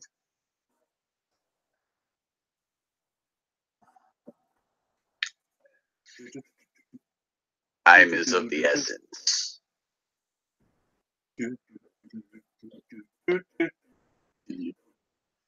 Okay, so actually saw this as part of your visions, Galen. You saw this when our stabs touched. When you crossed, and you were getting all wet again. Wink. Yeah. Wink, wink. Saw what exactly? So the previous ruler of Woodspring, and he actually turned to necromancy and went for dark rituals and demon summoning. Whatever his name was started with an F. Lero. That's Oh, the previous one that Yeah. we actually killed. These are different visions. This is a vision from back when you first met Lyra. Oh, the very first vision. Okay, yeah. You have lots of vision. I wasn't taking notes back then, so I forgot what was involved in that vision. Yeah, that's fine. It was essentially getting the cliff notes of Lyra's backstory. Yeah. Actually, why I started taking notes, because I thought back to that vision, and I'm like, I bet there was a whole bunch of story shit in there that would have been helpful to remember. Okay. All right. So I just had to bring up the closest grove to where you guys are would definitely be the southern grove. The furthest away would be the northern, and one in the middle is obviously the eastern. So If you take your men to the southern grove, and we head to the northern grove, and both of us turn our attention to the one in the middle, and whoever gets there first gets there. That seems to be the best course of action. all sounds awesome. Well, when you put it like that, he's gonna try and stand up. She can do it. It's a bit difficult, but she can do it. She's got her stick now. Well, I suppose I should call a meeting of my guardians. Let's check Temple Mister's notes first. Maybe it could give us a good idea as to what to do first. It sounds like a very fine idea. Also, if you take out the leader that's possessing everybody else, it might actually free the rest of them, and they could be our allies. It takes a lot of focus fire there. Well, focus fire is one tactic I'm very familiar with. So That's a good target to start. alrighty. She's gonna finish her drink, put it down, and go. All right, yep. Let's go up to a temple and research the notes. Can I aid you in this endeavor or no? Well, we'll need a cleric for All that. the help So yeah. needed Very well. would be greatly beneficial. Okay, so you don't need to do the we walk through the temple. Boom, you're in the temple. Lyra, you know your way around. You've been here, and Vermeer is going to take you straight up the stairs into her former dad's study. Lyra, this is normal to you. You recognize this like it's nothing. So you see the infernal scrawlings on the wall. You see, the room of a crazy person, for lack of a better phrase. There's a big map of Woodspring posted on, just stretched over the wall, and it's got writings and scrawlings and bits of red twine marking things out on it. This is full on crazy McGee used to live in this room. Do I recognize any of the destruction patterns that already occurred on this particular map? So, for example, the sacking of Treevale, then heading towards each and every settlement, then the 4 groves. Yeah, exactly. When you look at this map, you look at in the center of the Woodspring Forest, where there's a sign that it says shrine to Treevale or something, because that's where Treevale used to be. And if you follow the markings out of all the of all the different locations, it essentially forms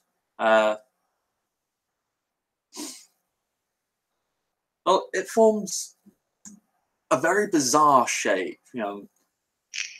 You you recognize the aspects of it, but it's not a symbol you recognize per se. When you What about Deadeye? Deadeye can definitely try and take a lore check at it, because what you recognize instantly. Pretty poor lore check. Yeah, It's a good one. What you can recognize instantly from it is it. Yeah, it actually seems to be like bits and pieces of 4 different druidic symbols. You know, Would my roll help decipher any of it by chance? Okay, Deadeye.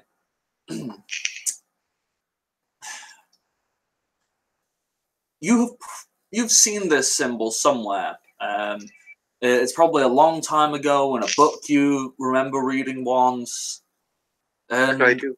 it's certainly, like, whilst you can't remember the exacting specifics of it, you know, it was something to do with a powerful destructive force. All right. Could I do a more precise religion or nature check, seeing if that would reveal anything more? That's the most unfortunate thing with that lore check. You honestly can't remember if that was a natural thing, a religious thing, an arcane thing. Like, gotcha. Like, it's, if anything, slightly infuriating that you have even a little bit of knowledge on it, because now you can't. It's not precise enough to look deeper into it. It's like, I swear I've seen that symbol, and it was something to do with a destructive force. I just don't remember where I read it. This is Dave. Did I hit full stool?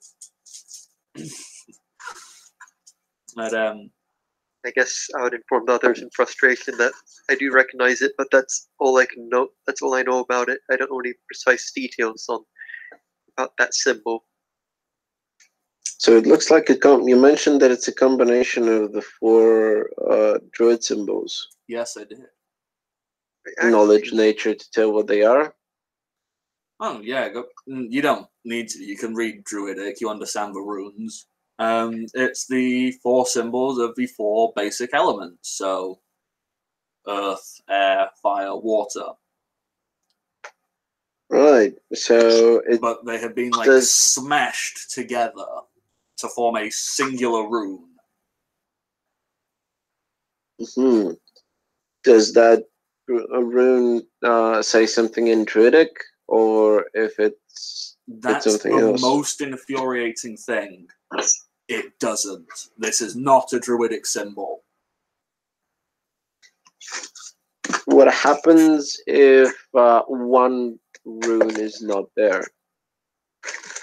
Okay, so I'm assuming you're getting out a piece of paper and you're drawing it like, okay, so if I don't include the rune of earth in this, what does that make it look like? And so on and so forth. Right. As you're doing that, the whole, it just looks like scribbles on a page. It doesn't make any sense. Right. What about the? Is there any significance on the map in regards to the Woodspring settlement? Yes, actually. Thankfully, if you follow out these patterns, you notice that none of these things overlap with Woodspring. You know, none of the designated areas on these various paths of predestined destruction. Woodspring does not seem to lay on any of the lines. Right. Does Woodspring have a protective symbol on it, or it's just left alone? It looks as if these symbols were laid out in a way to specifically avoid Woodspring. Right. So there's nothing on Woodspring, not a protective rune, not a thing, just a blank spot on the map of Scrubbles. Yup. Right. Does it say, do we see any incantations or any writings to let us know, okay, this is what I'm going to summon, this is what the ritual is, and so on? There's all kinds of terrifying looking things written in various different places. I'm going to make an assumption that Deadeye is the only one who can read Infernal. Yep. Yeah. Actually, technically speaking, if I do comprehend language, I can read any written language, so I could also read Druidic then as well. Yeah, that's fine if you so choose. But Sure. the scribblings on the actual notes, the pieces of paper, they are written in Infernal. One awkward sentence to say. It's written in Infernal. Too many ins. Is most definitely not written in Infernal.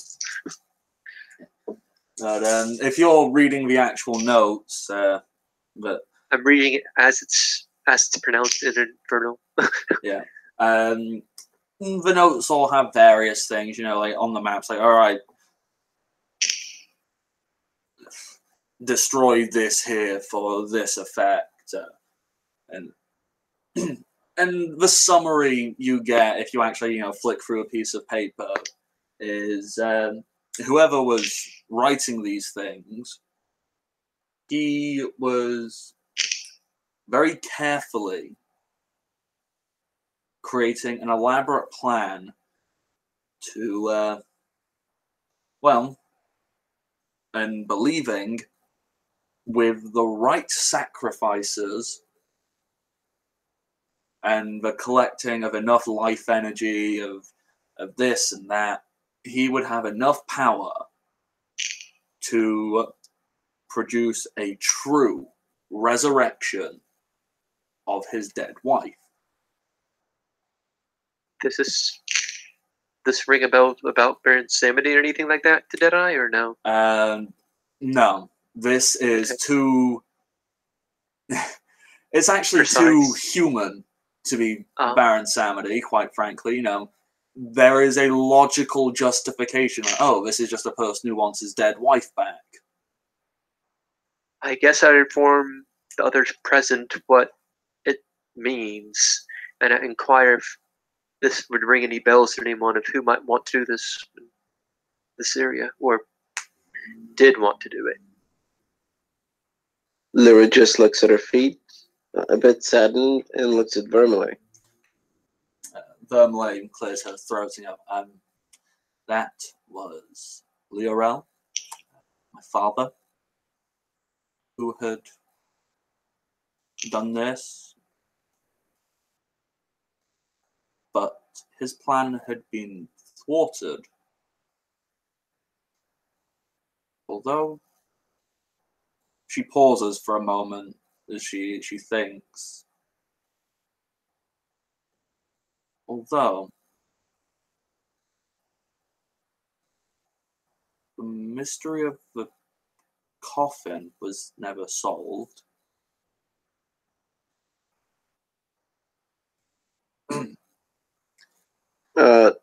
She looks up. Lyra looks up at Vermeil and goes, "Did Vladimir say anything about it?" Well, that other group, they continued on. They had various things to do and whatnot, and it seemed as if the mysterious coffin was it fell below on the scale of importance, really. But well, when we went to bury Leorel, we believed it was fair before his downfall. Leorel had been a good man and deserved a proper burial, and we thought it best to be buried with his wife, my mother, in Gahare. But when we exhumed the coffin to add him,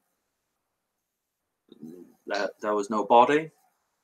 And there had been scratch marks on the coffin. But they certainly were not recent. They were months, if not years old. So perhaps it succeeded, at least to an extent. The rug says, "Oh no, it did succeed." So if you were resurrected if this person is resurrected, where are you, being of relation, where do you think they are now, if they're still around? Well, Saying they have memory of their past life. Sadly, I don't know much about my mother. She was kind, she was loving. She sacrificed much of her power to save me as a child.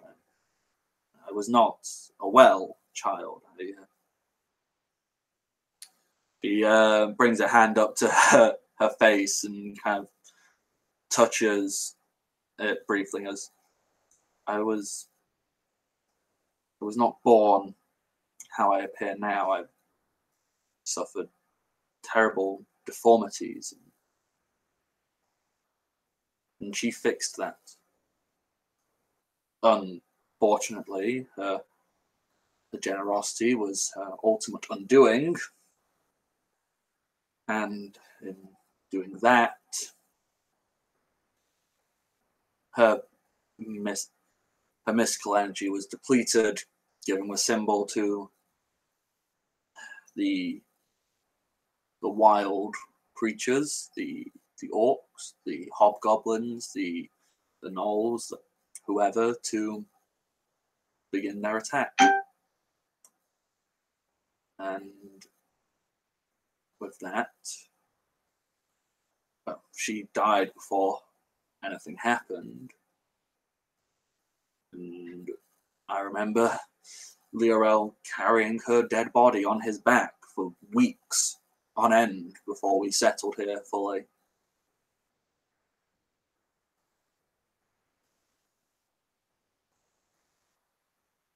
So, Question. When I was able to read the spell, would I be able to do another lore check or anything to determine what would happen if it was complete but not in the manner as designated? Perhaps like could it actually summon a lich or something, or create one? Yeah, make a lore check. Sorry, what lore check? Oh, just a normal one? If you just want to do a generic lore, or if you're trying to figure out the inner workings of the spell itself, that would be Knowledge Arcane.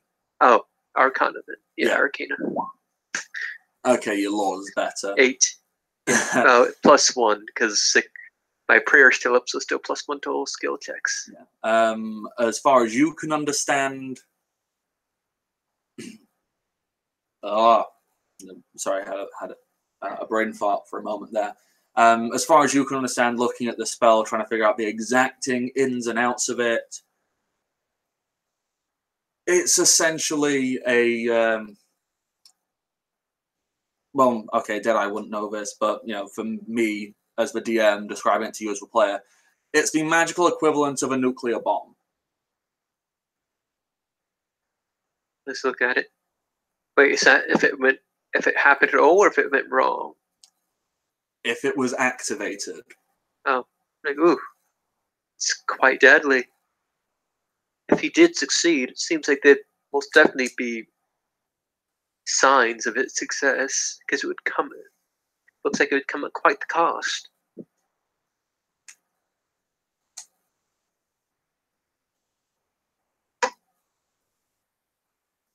Lyra wants to ask if we're battling previous owner of the staff, and she looks at her staff. Would it be alive, and can we banish it? Knowledge, religion, I suppose, or something. What are you specifically trying to learn, sorry? Well... Or see if you know. Well, she's asking Deadeye whether or not if the previous Witch of the Forest is the grave, what sort of is it going to be? Is it going to be an outsider? Is it going to be an undead? And so on. And would banishment actually work? Did I roll a religion for that? Information to do so properly. You can roll a. Try and guess what you think. Some guess, not sure if it's the best one, but Okay. I definitely have one. Half of one. Assuming that this is the body of Yahare, and there is a physical body of this person out there somewhere who is influencing other people through whatever form of manipulation, it would be undead. If there is no physical form, if this is just a spirit that is somehow possessing people or some such thing, that would be debatable if that comes under undead or outsider. Either way, it would be incorporeal. And then relay this. Sorry, go ahead. And then there's the third option, in which this is just an outsider's influence pushing its way through into the material plane. So it's going to just step out and go, and here is my true form. I have been trapped in the mystical dimension of not quite here. Oh, okay. So you don't have enough information to make a solid guess. Those are your three options. I just thought of something. Based on this information, what I suspect if I did the spell I mentioned earlier to summon a lesser outsider for information, would they be able to aid me in this endeavor to find out more? Well, what would you be asking of them? I would be explaining the situation and seeing if they would have any more information on the matter that could aid us. I don't see why not. I would then inform her what I know, and then say, "Stand back and be so kind. I plan to summon an outsider to get a bit more information." Alrighty, what are you summoning? Preferably one that can talk. I guess technically all of them can talk. Yeah. An archon, I suppose, because that's the first one that comes to mind. All right. Do you want it to be a lantern or a hound? A hound. Because why not? All right. Suddenly, Nook is very confused by this hound-shaped light appearing. You do the ritual. You summon it. You wait a couple of minutes, and it appears. And before you, a powerfully built humanoid with the head of a dog appears, both serene and ready for action, with a greatsword strapped across its broad back, an expression that indicates intelligence and protectiveness. He stands there and goes, Who summoned me? And he's kind of looking around the room to try and assess, like, I have my great outsider. I have a question which I have a puzzle unable to solve, and I think you'll be able to aid me by answering a question or two, if you do not mind. I'll do best. Not exactly a knowledge-based fella. He says, like, standing there, flexing his muscles and kind of gesturing to the giant sword on his back. Would you say a lantern archon would be then? Well, it's a ball of light. How much can a ball of light tell you about anything? Exactly. Well, now, then, I'll do my best. I described to him what I found out about this spell and ask if this was to summon an outsider, to your knowledge, what kind of outsider would it summon? And if not an outsider, how likely, from what you know, would it be to summon a lich or something not meant for this plane? Out of curiosity,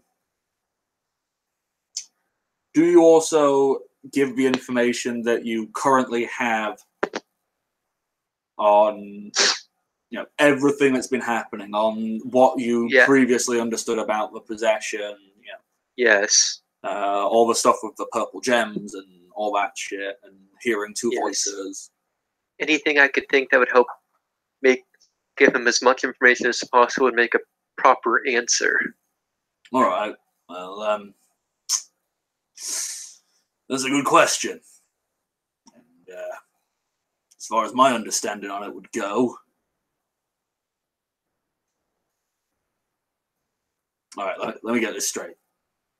So your mum, he says, pointing at Vermilion, she was a pretty impressive spellcaster, whatever she was, sorcerer, yeah? Cool. She died. Sorry, but yeah, dead. And then your dad tried to do some immeasurable, unholy things to bring her back fully formed.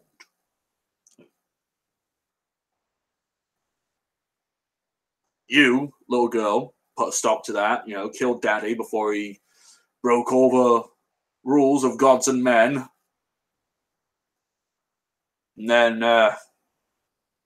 when you went to go bury him, Mum wasn't there because the body had already seemingly dug its way out of the coffin. And yet, you ain't been seeing images of your mum. You haven't been seeing Gahare anywhere. Instead, you've been seeing a night hag. Night hag is another form of outsider. Just a personal reference there from an alternate plane to this one. So this might be making things overly simplistic. What if your mum was a hag? Chances of that? Maybe. I don't know. I'm just a big dog man with a sword, really.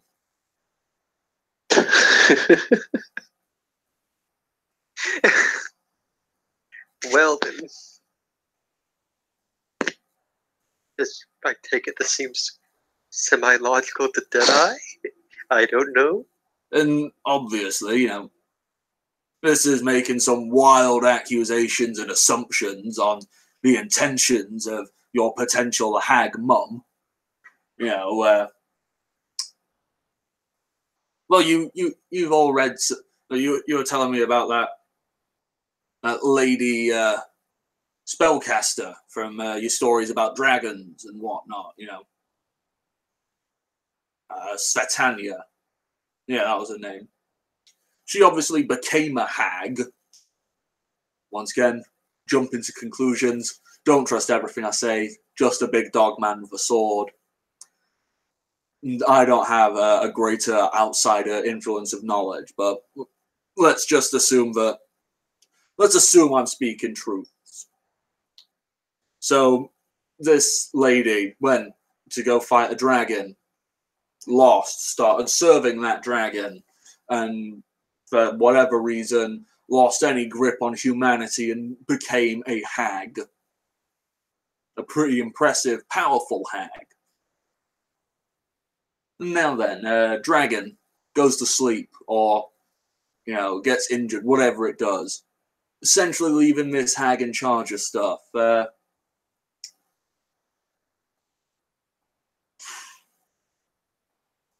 it's the closest settlement, really. It would have been Treevale is the biggest one. Now, I don't know about you, but I can't imagine one night hag and her little coven, they ain't storming in and destroying the city. They'd have to be a bit sneaky, wouldn't they?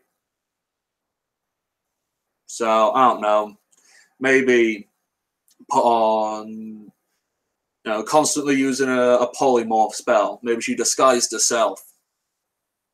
Maybe she played around with people's memories. Maybe she infiltrated elven society at large, adopting a new name and sneaking her way into the ranks of nobility.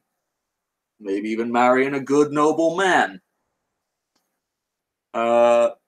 Using her natural and gifted arcane powers, she rises to a rank of quite lofty ascension, whilst all the time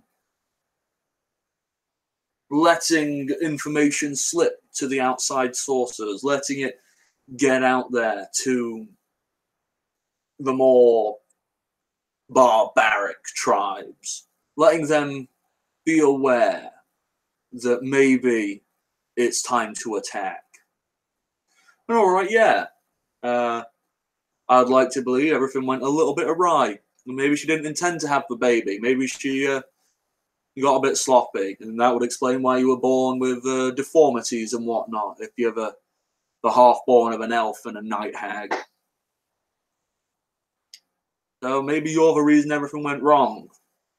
Maybe that's why so much bad stuff keeps happening to you, Vermelet. Like your mum's dead body covering you as orcs and gnolls ran through as you're nothing more than a 2-year-old baby child, and then having to kill your own dad. It's not fun times, is it? Maybe it's because you have a cursed existence in your entire life because you were never supposed to be born, and it was only through an excessive show of arcane power which you even have any semblance of normality. And, to continue this on, not being a happy mummy, decided to embed her soul into a particular item so that in the future she could return and claim the vengeance she so desperately wanted upon this entire woodland. What could that item be, mister? Dog mister? Could be anything. A ring, a necklace, a jewel. There's lots of soul magic with jewels. Lyra turns to Vermelet and will go, ring any bells? Maybe Mr. in the temple actually said something about it. Vermelet replies enchanted, my mother always wore a bloodstone amulet. Do you know where it is right now? It was buried with her. I checked the amulet I got from the crazy old lady. It's not a bloodstone, is it? No, you're fine. Good. Deadeye. Whew. Well, in fact, anyone who has had a vision of Fairless, Yes. you have seen a flash of bloodstone, and you see, if you actively try to recall any memory you have of Fairless, Tall Man, or Autumnal Cloaks, there is a flash of a bloodstone amulet swinging from his neck in all of these visions. Did that motherfucker just pickpocket the grave? Seriously. The others. Yeah, that's the worst thing he's done this week. Well, I'm gonna eat him, but slowly. Fucking hell. Nod to the outsider and give him his due pay and say, thank you very much. As you pay him, he kind of looks and goes, is that it? No. How long can you stay, mister? One action, and that action was to explain all of this rigmarole of confusing and woeful tales. By the way, Vermelet, I'm sorry, your life's been a bit shit. You'll get rewarded when you die. And he pockets the gold.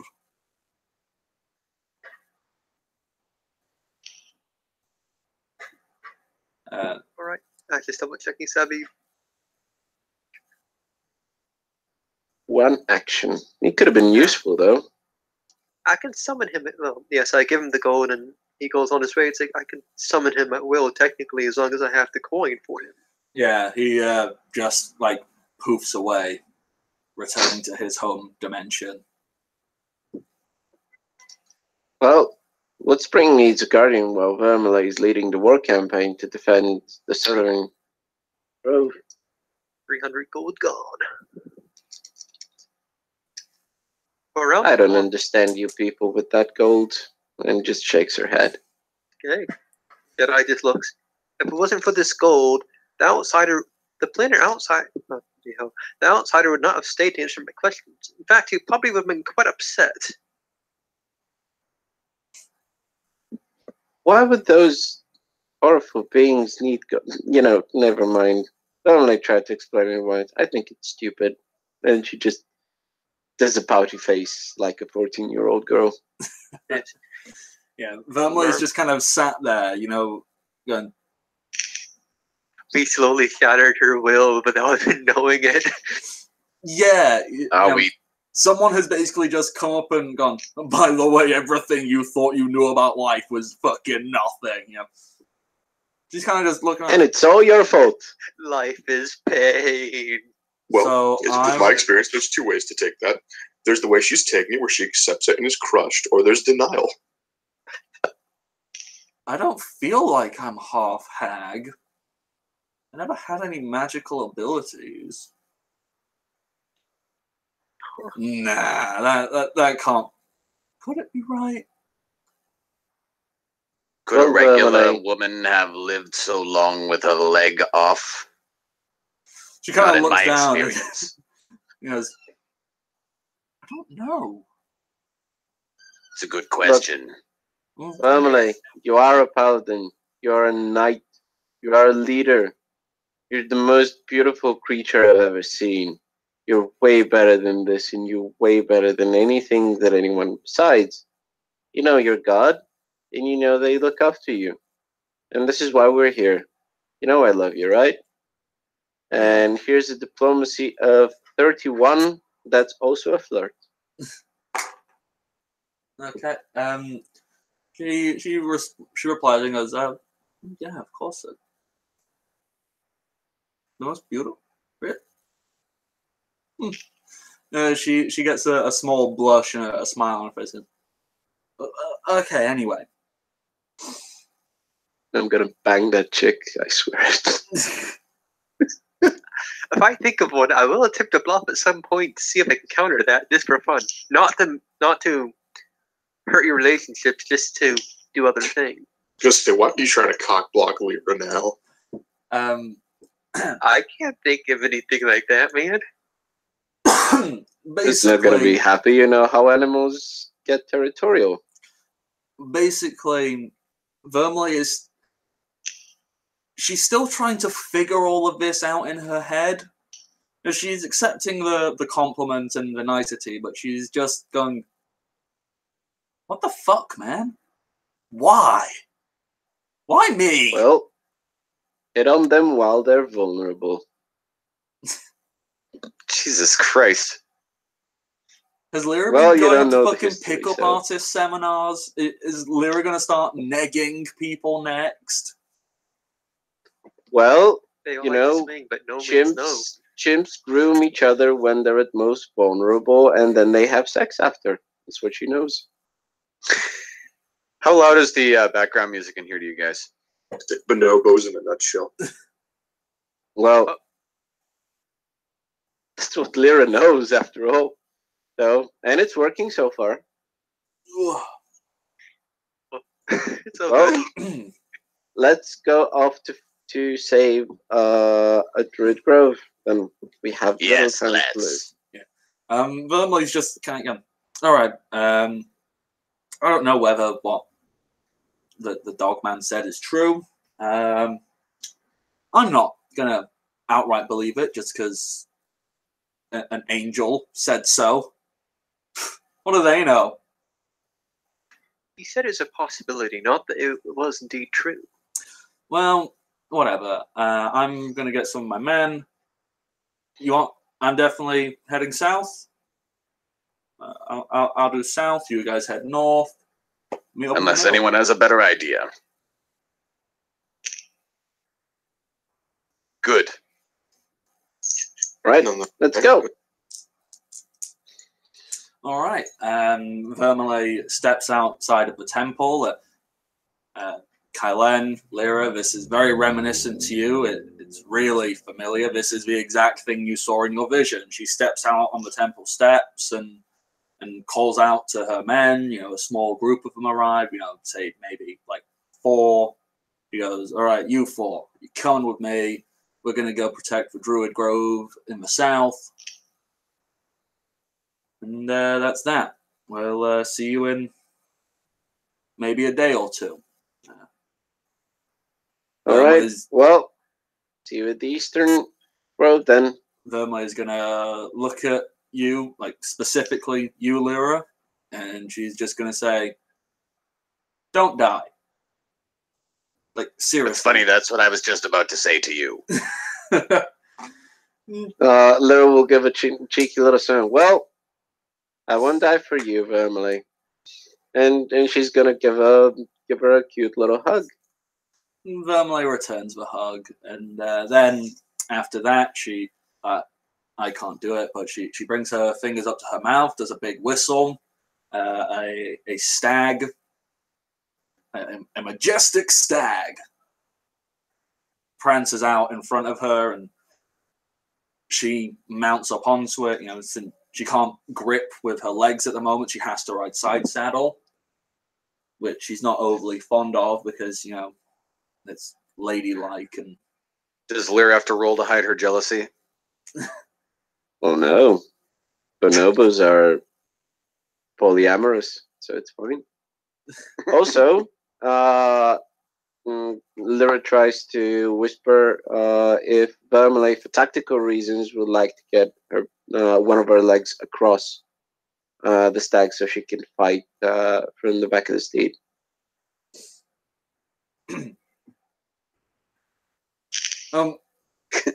For no other reason, for sure. She can't, with only having one leg, she can't actually grip around the stag's body. Well, it's from the knee down, so she can at least get some leverage and be useful in the fight. She'd actually have to spend a lot of time. For now, she's going to be doing a more back seat for any fight that comes.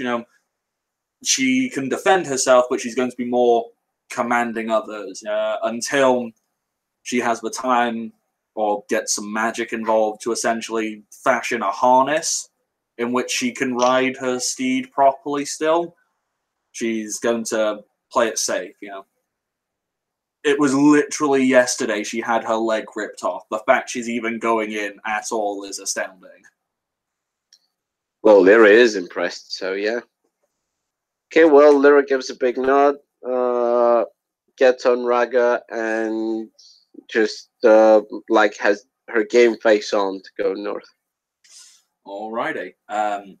If you guys want to make any last minute preparations, following that, you guys. Is there anywhere we could buy potions? We still have a ton of potions. We always need more potions. Or we can just go. Let's just go. Let's just go. Go. Yeah. Well, there's the magic house. There's all Go. kinds. Go. You go make Let's a deal go. with the old lady, or we're going to give you the best potion ever. Nope, let's go. All right. You guys Just are last words. setting off. You are heading north. Anybody who is wanting to try and lead the way, please make a survival check. I will do. I'm doing just that. Just finding the survival thing. I guess Kylan will aid me, so it's. I'm definitely at the front. If I would assume we're both equally at the front. Yeah. Plus So additional- 23, 24 plus Is a the prayer. prayer. You really 24 is not bad with a roll of 2. Yeah, Dang. Just for fun, what would have happened if I tried survival? Not that well. Well, the thing is, Lyra's too focused on saving it, so she's not paying much attention. Do we get a Okay. random Is encounter? Kylan now? really aid you, or do you aid Kylan in this game? I got it.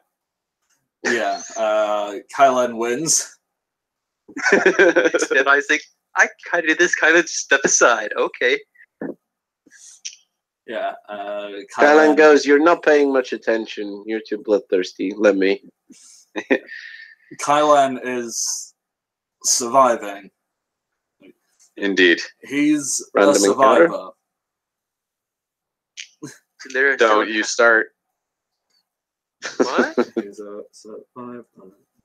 I was just gonna say, so they're still in hound dog mode or something. I'll find an NPC and name them Gloria Gaynor and kill them in front of you. I feel like that could mean something. He was Lyra's starting to gotta- go into the song "I'm a Survivor." Oh, okay. There you I was go. thinking, Now you're like, with us. What? Okay, Now you're one of stop us. now. Anyhow, yes, okay, you're making your way up to the north. And I'm using Nevermore to scout ahead. And I assume, seeing me do that Lyra would do the same with her birds. Oh yeah, the birds are always watching and hovering above. Yeah.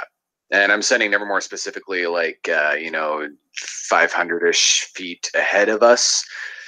Because how tall roughly are the trees around here? We're talking like 50 feet-ish? Yeah, thereabouts. Okay, and it's a good thick canopy, so it's hard to see the sky, or? Yeah. Okay. So, yeah, I want Nevermore to be above the canopy cover and flying a solid 500 feet ahead of us and scanning for things that it can see through the trees. Okay. And the owl has a 6, I think. Yeah. Oh, yeah, I guess I should roll a spot, or? Yes, please. Well, I guess a continuous one. The second one is the owl. Yeah, for Owl. some continuous ones. Oh, right. Oh, yeah, I did that. +6.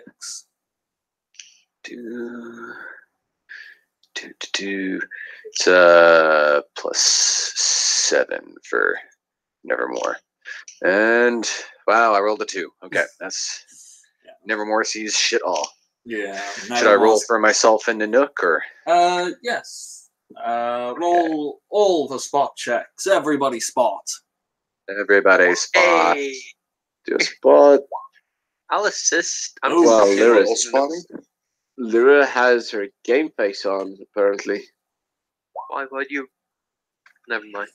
So Probably higher. Kylan's eyes are open. +1 for everyone within 40 feet of me, if that makes a difference. Yeah, Sometimes it does. I haven't been making note of this, but since we're all trying to be more descriptive and stuff, I will make a good point of it that Kylan's typically he has like viney sort of dreadlocks that go down to about shoulder length, but most of the time he has the hood up anyway, so you can't see them that much.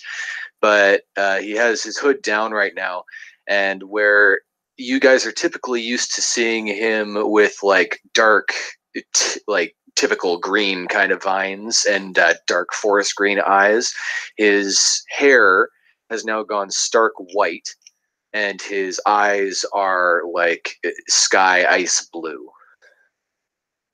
He's in Right. serious mode. Well, Lyra has bleach white hair, so We're kind of matching right now. well, yeah. Okay. Lyra, you are the first one to see this. And it's relatively appropriate because you're the only one who has any real understanding of what it is. You see a collapsed mine entrance ahead of you. Oh shit! Time to save some kobolds. Right. So this is along the way to. Yes, as you going along the path, that is what you come across. You Leo, what are you looking at? Oh. It's the mine. It's the Is it the cobalt same mine. one we saw in the vision? Yes, Yeah. it is. Go, we have to check for survivors. And I start running towards it. And as soon as I start running, I start looking over my shoulders and everywhere around me for an ambush. Okay. Do I see an ambush, though? Well, that's the thing. No, there is no signs of an ambush. With the spot checks, which are above 23, you can make out a small set of footprints, a singular set, which seem to be going off, continuing north. Could I tell? Okay, I said small, but I guess it would. Yeah, it's good. It's a cobalt. Yeah, so I don't see them with my spot check, but as soon as I get up there, I'm going to, track, because it seems to be the obvious thing. And I'm going to have Nanook scent the air and see if he can smell either, well, preferably if he can tell if anybody's alive down there. Okay, let's... All right. Nanook can definitely smell something. Nanook goes, dragon people, like him, like small dragon boy, in there, through rocks. And he stands in the stereotypical, like, pointer dog pose. There, dragon people, little ones, and blood. Should I go first then? Do they actually respond from the inside hearing that? Yeah. Your yell listen in there. checks. Hello? I Can anybody hear us? I say draconic. Hello. I was informed there are kin of mine inside. Okay, Deadeye, can you please roll a listen check as well for me? Sure. I don't think I rolled high Son of a enough. bitch. Okay, Lyra, I'm assuming you can't speak Draconic, but you hear... Do I hear or no? It's very muffled for all the rocks.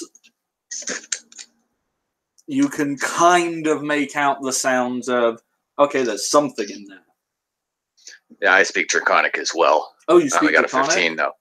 Yeah. With a 15, yeah, you can make it out, and you can hear him going. You can hear cries of help, like saying things like "Help! We're trapped." We're coming. We're going to get you out. Just stay back from the entrance. I have a few minor I yell that spells. back in Draconic. Okay. Seems all that was in a language I don't understand. It's like, what's going on? They're in there. They're alive. I can hear survivors. We have to get them out as quickly as possible. I have explosives. Just 1 second. Let me check my prepared spells, because I think I took the remedy to this situation. The remedy being... No, I don't think I did. Something into stone? No, I didn't. I went full battle gear. Shit. Would have been a good time to take it. How thick this is? Could I do some type of check to determine how thick I think this stone might be? Well, the fact you can speak through it, it's like, okay, it's thick-ish, but yeah. Do I think I can blast through using one of the breaths? Stand back. The only problem with that is obviously you don't know which kind of breath you're going to get. This is true. Oh, Again, I've got this situation solved. Stand back. I do one thing. I have I'm standing back. I have a If you backup think so. in case your idea of your I situation. step forward, and I raise the staff up, and then I slam it down into the ground, and I summon the treant.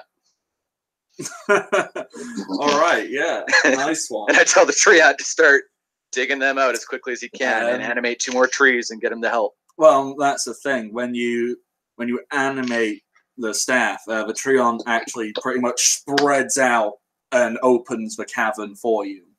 It doesn't perfect. need to summon anything else. Like that's it. It goes spreads it open. The cavern is there.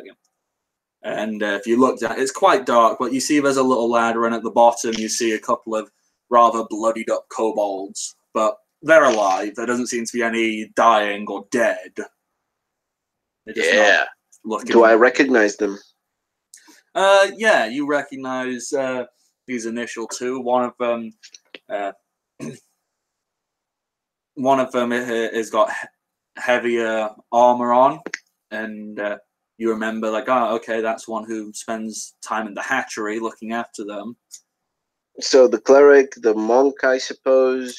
Yes, you also recognize one who appears to not be wearing any armor, but is quite bloodied up in the face. It looks like it's got a big burn mark in his face. Right. Anyone else? Any battle-ready kobolds? Not really. They aren't. And even those two, the cleric and the monk, they do not look ready for battle. You know, this monk, he's got a big burn mark across his face, and it's very recent. He looks very weak. And the cleric is kind of desperately clutching on to several eggs. I asked them in Draconic, actually Undercommon, hope, since they can understand that as well. What happened here, kid? The cleric looks up at you and goes, "Kid, I'm nearly 200 years old, boy. And what happened here?" You said kin, not kid, right? Yeah, I said kin, not kid. My apologies. Bad hearing. It's like I was saying kid. It's like, what? Bad hearing. Spend too much time. Back in my day. It's understandable you've been through an ordeal. Well, no, it's not from that. It's spending all the time in the nursery. Well, hatchery, sorry. Need You to. understand Undercommon as well? Yeah. La la la la la la la la. I've spent a lot of time in the hatchery, Lots of screeching. It does a toll on your hearing. Oh, and you! He's going to glare at you dead eye. Yes, I say Draconic. You the one who's brought dragon rot into this den.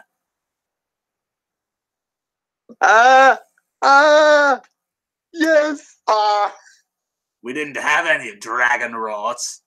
Then after we sent people off to join in, they came back. And out came these dragon rot eggs. I just smile at him sweetly. I have no idea what you speak about, dear elder. Oh, a 40 bluff. No, 41 bluff, man. Beat that. That one night stand never happened. Okay, do you want to know what I just rolled? What, 20? Nat 1. Seems legit. I'm pretty sure he's gay. I think you're barking up the wrong tree, sir. Did you actually say that? I still can't understand what you guys are saying. Oh no, that was in Draconic, wasn't it? Yeah, it's nice to your comment for that, but I just look at you and frown. I'm not gay. I've had fun time to time. You're just not there. I have some standards. Trying to help you out. Oh. This is Kylan's attempt at a bluff. The old cleric kind of goes, "Yeah. Okay then. Guess it wasn't you. Must have been another dragon rot kobold somewhere." Oh my god! I'm not one to bluff roll. Maybe it was you. Are you a dragon rot? Lyra interrupts the conversation and looks at everybody a bit disgusted and goes, "What the hell are you doing? Do you understand? He's on his way." No, you mean Burn Claw. Burn Right, Claw already came and left. We need to catch him, little dragons. And you need to come with us this time. Because if we don't succeed, he'll come for you after. And he's gonna kill you all, and he's gonna burn the whole forest down. Nobody is safe. And I'm gonna do a diplomacy. How many of them are there currently? Only 3 of them, you said? There's only 2 you can see. There's more further in. You know, it's like a full-on. It's a full-on labyrinth of stuff. I just haven't brought it up. Come on, get out here, get into the sunlight. I know you like it down there, but you've been there for days. I asked him if there's anyone else that's badly hurt. How does the cleric react to the diplomacy check? He acknowledges your plea. He acknowledges it and recognizes it, and goes, "Look, I want to help as much as the next fellow, but I need to get these eggs somewhere. You know, it's even worse deeper in." Yes, it's a shame they don't have a father. Yes, it is really a shame. Are you looking at me when you say that? Because you weren't technically there. Actually, yeah, you were, because you walked past it. I'm like, wait a second, dang it. I saw you. To his remark with, well, if we don't succeed, you know what's going to happen to them and you.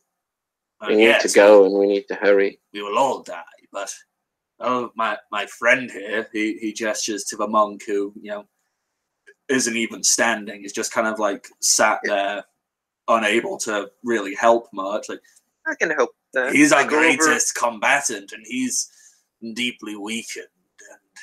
And I can help with that. I'm just getting the right spell, the right power one. We might also consider sending them back to Vermilay, letting them rest, and then when we feel the final encounter is near, we assemble all the troops. Does he look better after being healed by that much? If you're healing the kobold who doesn't appear to be wearing any armor or wielding any weapons, he looks a lot better from that. But you know, he has also been trapped behind a rock. You know, it kind of looks like one of those rocks had landed on his foot, so like his leg is broken per se. Just fundamentally, these guys, they don't look like they're combat ready. They've been through an ordeal. Like they need a full day of rest at least to get anything close to combat ready. In this state, they would actually just be getting in the way. It'd just be worrying about people dying. Well, Lyra's asking whether or not they have at least a few that are combat ready. Come with us. Well, all the combatants we had, they moved to the settlement.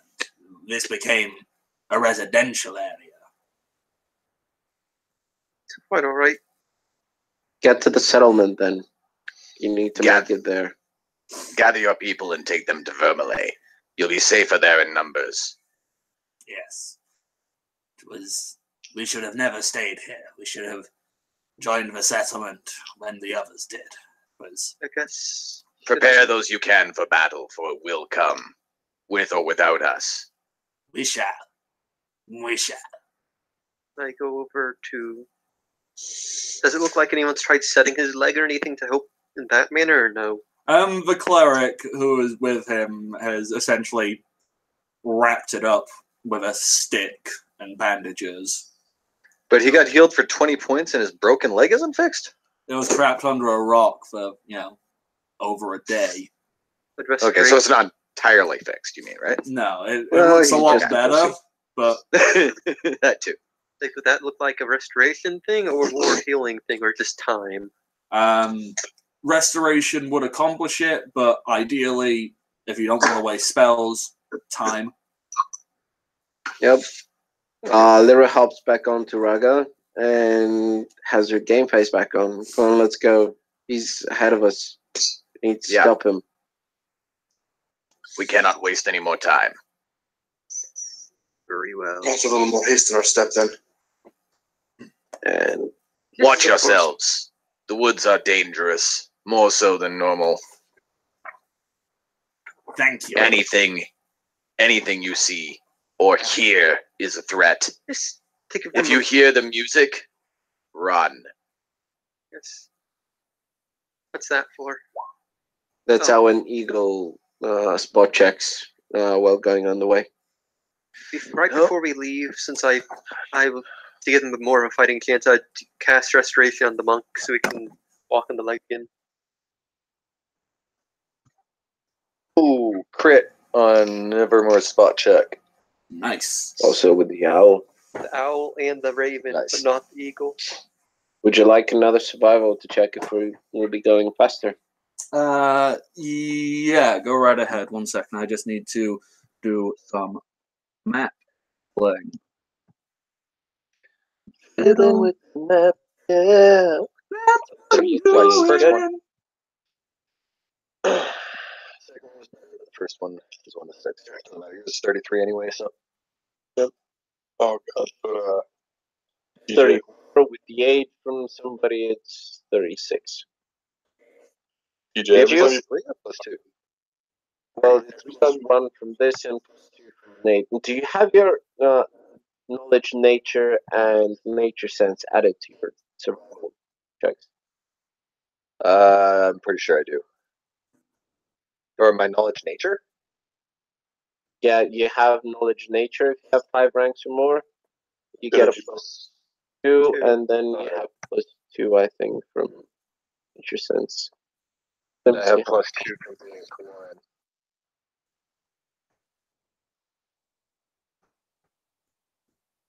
And the +1. Sorry, what were you trying to ask me then? Oh, I wasn't asking anything. I'm doing. I had just keep getting reminded of funny shit every time you bring up Nevermore. There's a game I'm in where there's this super fat ass crow that they named Neverless. Every time someone asks about it, like, "Oh, don't you mean Nevermore?" No, Miss Raven says he's had too much more. Maybe we'll have to rename him if he gets fat. Until that day. I'm honestly amused. I almost rolled a crit 20 on my bluff check. If I had a crit, I would have had a 42 bluff check, man. That poor guy, unless he rolled a nat close, he wouldn't have noticed I was lying. Too. So he's like, he didn't seem too pleased about that. I have no idea what you're talking about. Like, yeah. Thanks. Heard it though. So I get an additional +2 on my survival. Indeed. And is it the other way around too? What way around? Like, do you get a +2 to knowledge nature from your survival? Oh, no, I I'm don't not pretty think sure, so. but you get from nature sense.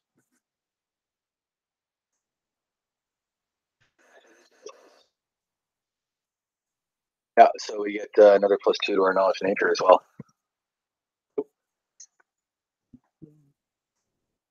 Those are the synergies. Cool. So yeah, do we jump to Patchy?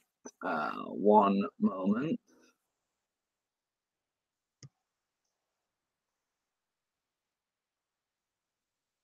Intensely fills map.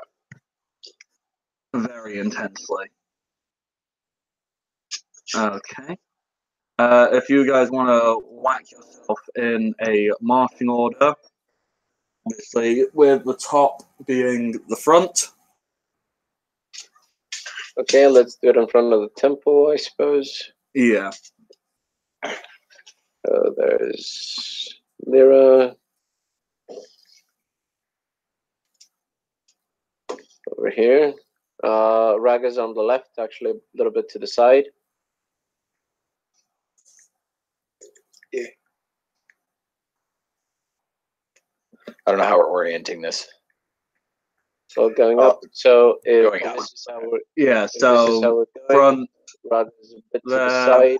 back, there. Directions. Yeah, I'm gonna have Nanook out to the left side, give us a little bit of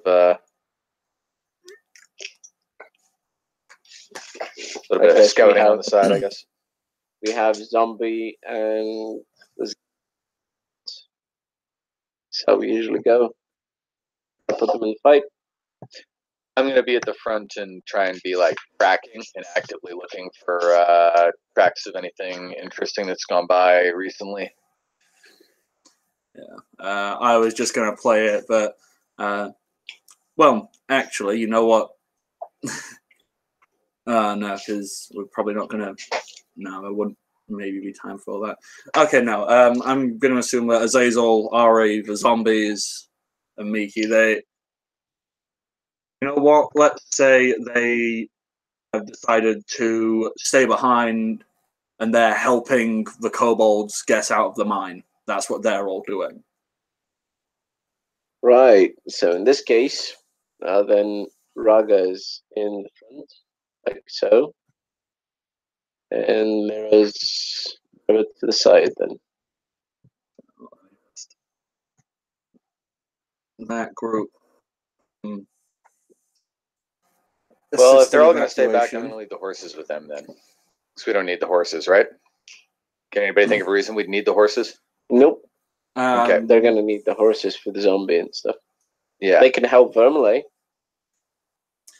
Yeah. I was going to say, oh, you know what? Why don't we just suggest they go off to the other grove? But, you know, I was thinking, you guys, well, that means you guys don't have anything to do like next session. Yeah. Well, You we're three gonna meet up at the other grove. Yeah. So if we wrap up the combat with Patchy, then should be fast enough. It's assuming the three of us can take them. Take him. I have no doubt whatsoever. Matt should adjust the difficulty level, and there we go. I'll just die. Yeah. Silence him. Just silence him so he just looks very angry at us. I have a backup character. I'm good.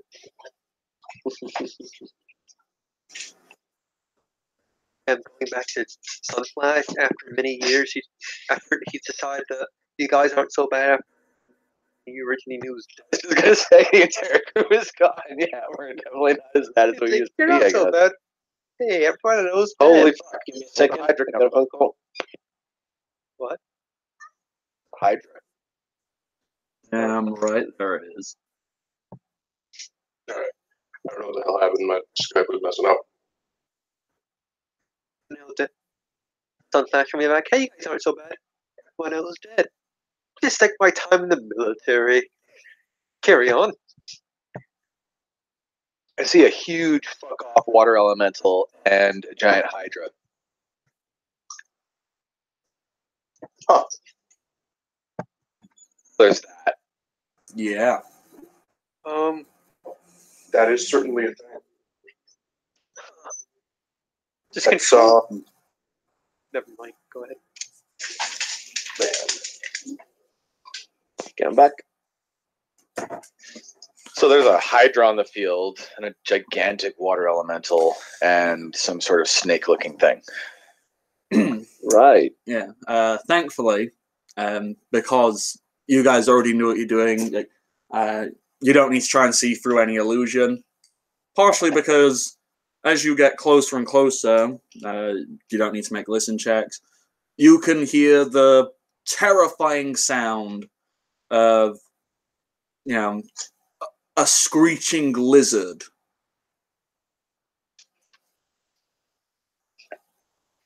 A screeching lizard. Is it just Yeah, a lizard so, screech, or is it actually some language? Instant apologies to anyone who tries to listen to this. If you're wearing headphones, I suggest, you know, like taking them out for a second. It sounds something like,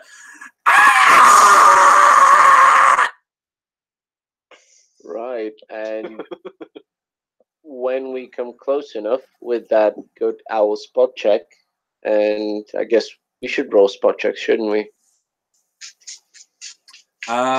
you can, or you can just see what's Just on look. the map. Yeah. Yeah. Well, yeah. I mean, can I discern who's fighting who? All right. As you are looking, you can make out Apache is at the back, playing it safe. You can see a rather large-looking water elemental seemingly fighting something in the water you can't particularly make out. And there is also this giant multiple-headed lizard that appears to be breathing fire. Does it look like the Hydra is attacking the water elemental as well, or about to? It looks like the Hydra is attacking the water in front of it. Not the thing that the elemental is attacking, but the water itself? Yes. Almost as if it's trying to create some kind of pathway. And is that Patches behind it? That is Patchy. Yeah. Is that Right. Yes. Careful. Do we get a surprise round? No one is paying any attention to you. They are drastically preoccupied, so yes. Should we roll initiative to see who goes first in their surprise round? Yeah, if you guys just want to out your initiatives as is. Okay.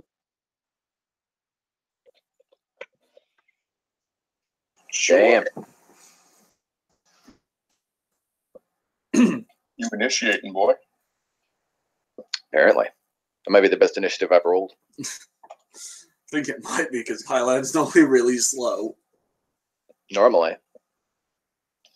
Did I start going first for once? I'm almost always cleanup hitter.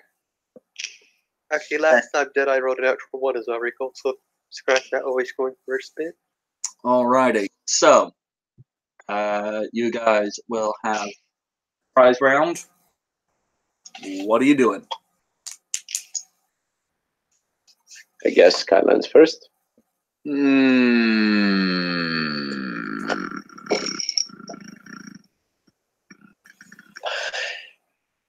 I have no idea. There are several options. I could toss out an entangle. Oh,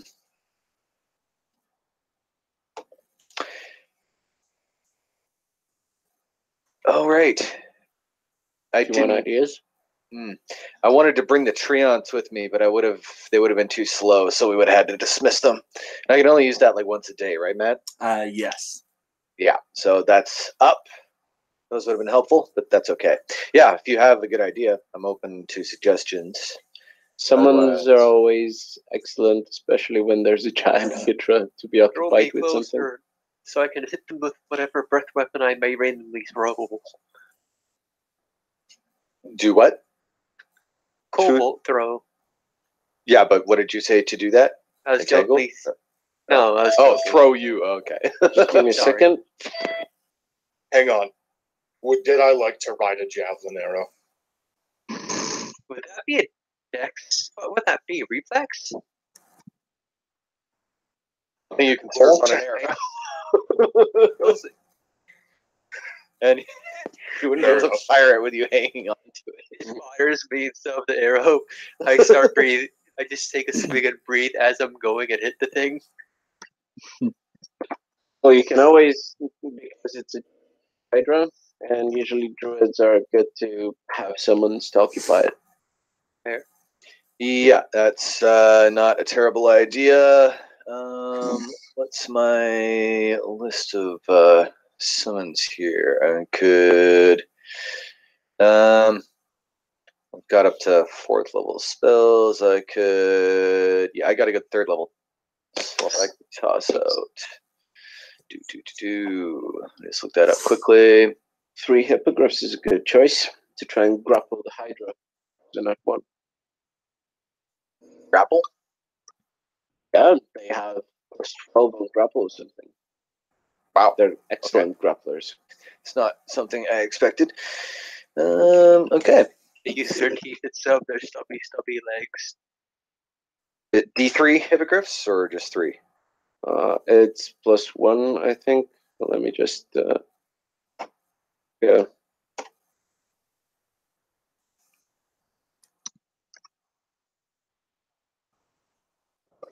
see.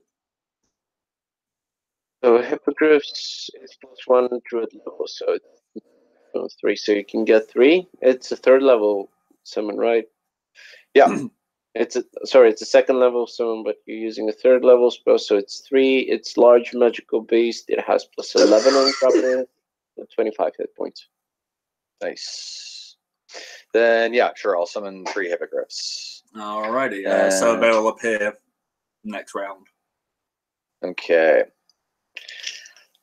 So I don't break cover yet. And where are we? Are we? Oh, we're down where we are, I guess. Yes, that's how you'd be coming towards it. Okay. Actually, wouldn't we be able to move a little bit closer? Like, well, we could use our movement on this turn, right? Yeah. Yeah. So I don't really want to get any closer, but Nanook does.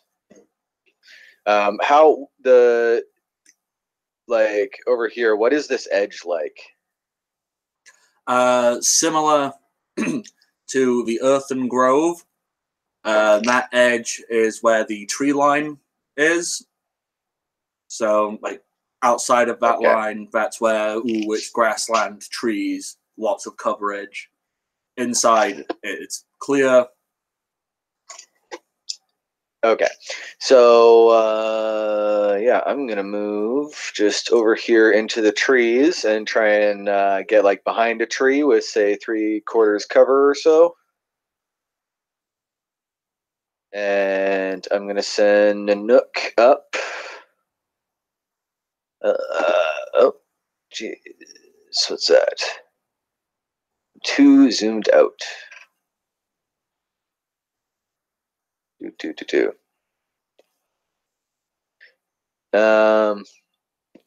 Should I charge in? Do you think? Are you going to send Raga in? well, not with the Hydra there. At least not with the Hydra being unoccupied. Yeah. Okay. But at least ready to charge if need be. Yeah. Then I'm just going to put Nanook over here, full cover behind a tree in the tree line until I send him out to do something. Okay. And that's the end of my turn.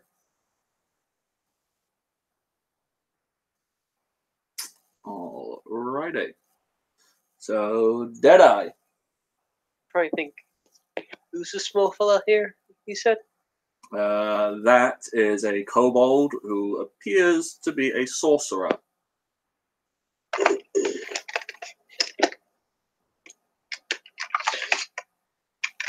I feel like we should just have Nanook and Raga tear him in half. Right. Let's see.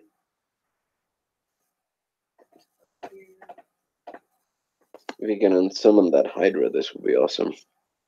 Is that Hydra? No, the Hydra. Well, that's the thing. If we hit him hard enough right now, it could unsummon, right?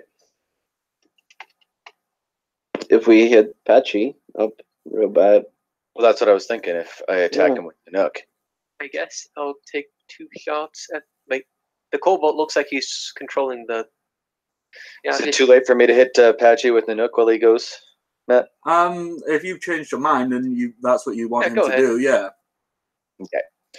Then I'm going to run in there, and I would probably have to charge to get that distance. So just the 1 attack.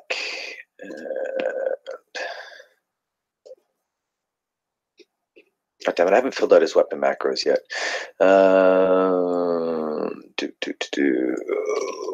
Bearhound.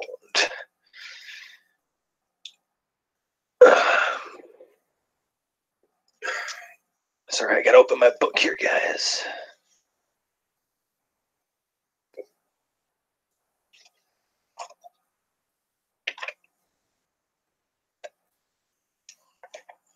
That would determine whether, if you take him out, whether I shoot him or just move up more. Yeah.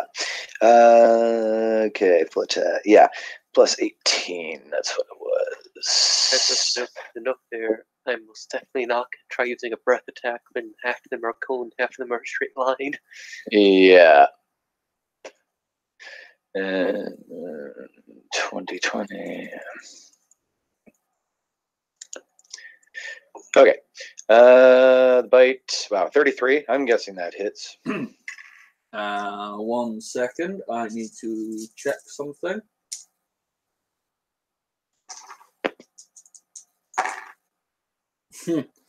Okay, yeah. It looks like it should hit. Ah, crap. And as Nanook is determined, Nanook goes, growl, bite now, easy prey. What? No, come back. It seems to have, Nanook seems to have misjudged and only bit a blur effect, an after image of sorts. Does it look like he just got out of there super flash quick, or did it look like it was an illusion that he bit through? No, Patchy is still stood there, but it looks as if now you're looking carefully. There seems to be like a blurred effect around the small kobold. So getting a direct hit is not as easy as it would look. That's pretty damn hard if a 33 doesn't hit. Well, it's a mischance. Oh, it's not a matter of it. Yeah, it's the percentile. I gotcha. Which is a massive bitch. He's boned now. Yep, go for it. I guess I would still shoot him. Yeah. Yeah, I'm guessing since I saw that, I'm like, quality has a quality all of its own. Pew pew.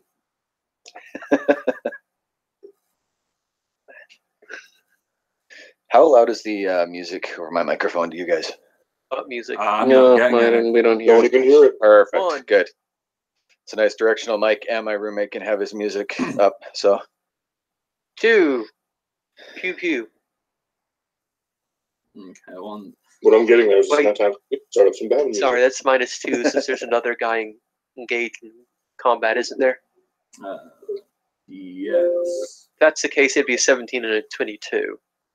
Okay, I just need to double check something. 1 second. And that's where I actually turned Nook into a pincushion. Nook's like, why? Ow! Friend. Why do this? Why hurt me? Owie! I thought we were friends. You got my way. Pray it doesn't happen again. And Nook looks over his shoulder. Hey, Not really. Dick Dragon! Why? Why you do this? Why such a dick, you dragon? Dragon. Okay, that's a new one. Should be Book of Erotic Fantasies. Oh god, that reminds me of a website my friends showed me because they were bored. Ah, the wizards classify him as Phallicus Draconicus. Okay, so what were those two rolls again, Grim? After the penalties, 17 and 22. Okay, the 22 will hit. Let's do a mischance. Alright, yeah, that hits. For 8 damage. Pew. Pew pew. Pew. Okay, hang on. So, use on that. I'll use more That. And I wouldn't give for a storm bolter right about now. I Oh. need to I hope he'll be dead next round. click that thing. Yeah, hopefully. Be fucking now. So many shots. So, Oh yeah, storm bolter. There we go. Let's see how this goes. Atra has a unique thing that can help here. She can cancel out a +1 magical effect on armor when she's attacking and on weapons when being attacked. So, And you're sure within the bubbles you get the +1 to hit and damage from the prayer. moves 40 feet up. Actually, let me see. I might be able to get advantage. 5 feet forward more. I think I'm still within the little dead eye bubble. Yes, Yes, you are. it's the green bubble. I cannot see the green bubble. I'm assuming I'm within but 30 you're feet. close. You're 20 feet. Cool. Good enough. 50.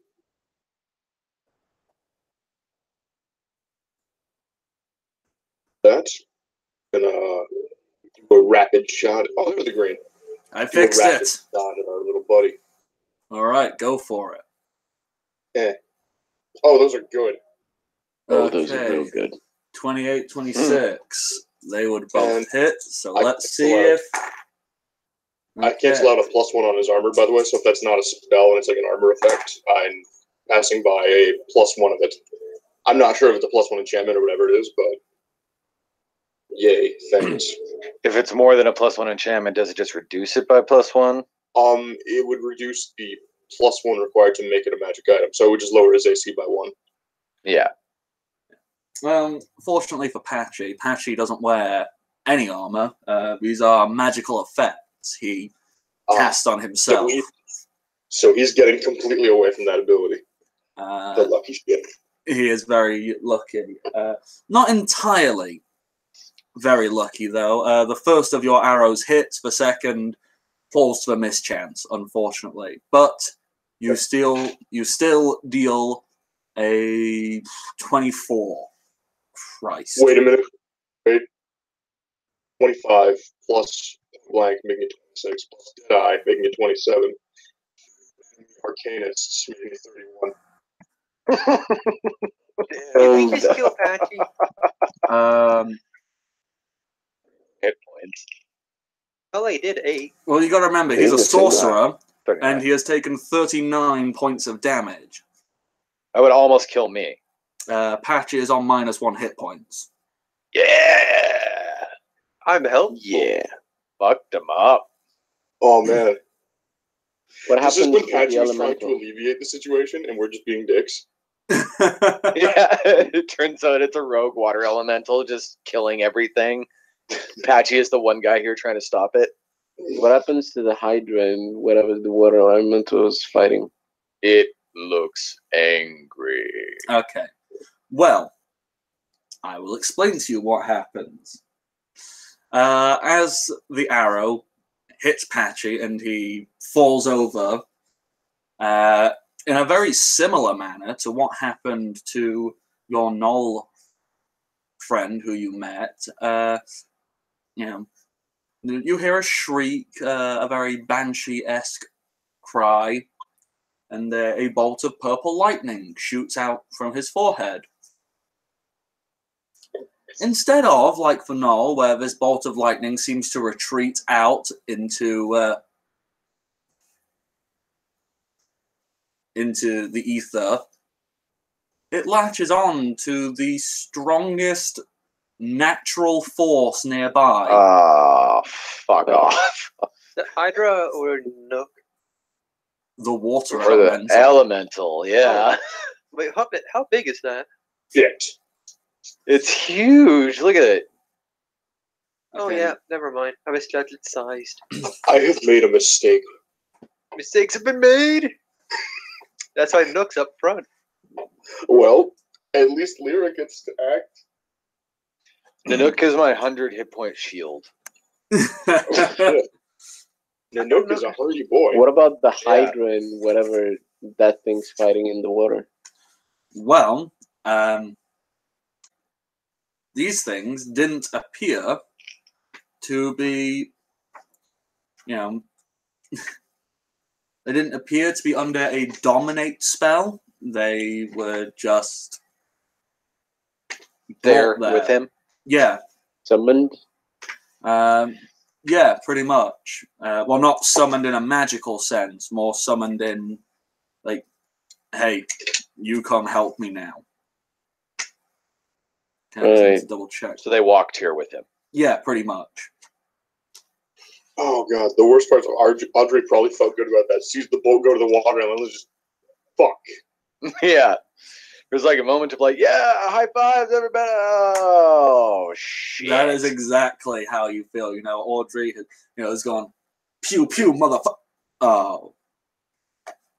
Well, that's not good.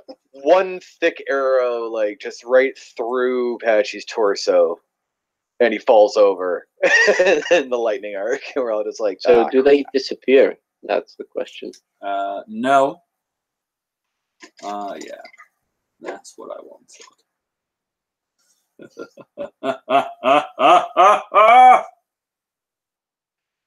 It's good because I almost thought this battle was going to be over right away. Nah, not gonna be that easy, is it? As if I'd make it that easy. Okay. Ooh. Ooh, Hey, Matt. ooh. Yeah. Would it be cool to roll my damage dice in real dice because it doesn't make that much of a difference? Yeah, sure, go ahead. Yeah. All right, cool. Max damage every time. It might become slightly suspicious. Okay. I'll do 7 once in a while to keep it, believable. Yeah. I don't know. While the 20 dice are bottom heavy, if I roll physical dice, my d20 only likes the number 2. The bottom heavy dice.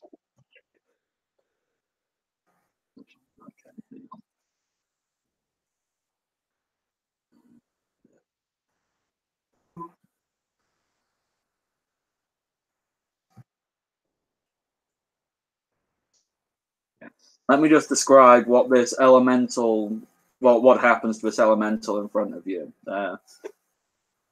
What was, a pretty recognizable, understandable thing. Oh, yeah, that's water in living, breathing form. As this bolt of purple lightning perforates through, the elemental shifts and changes.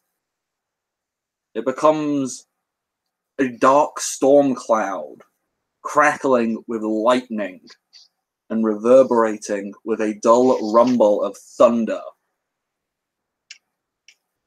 I'm going to apologize now, out of character. I'm not up front. For whoever dies.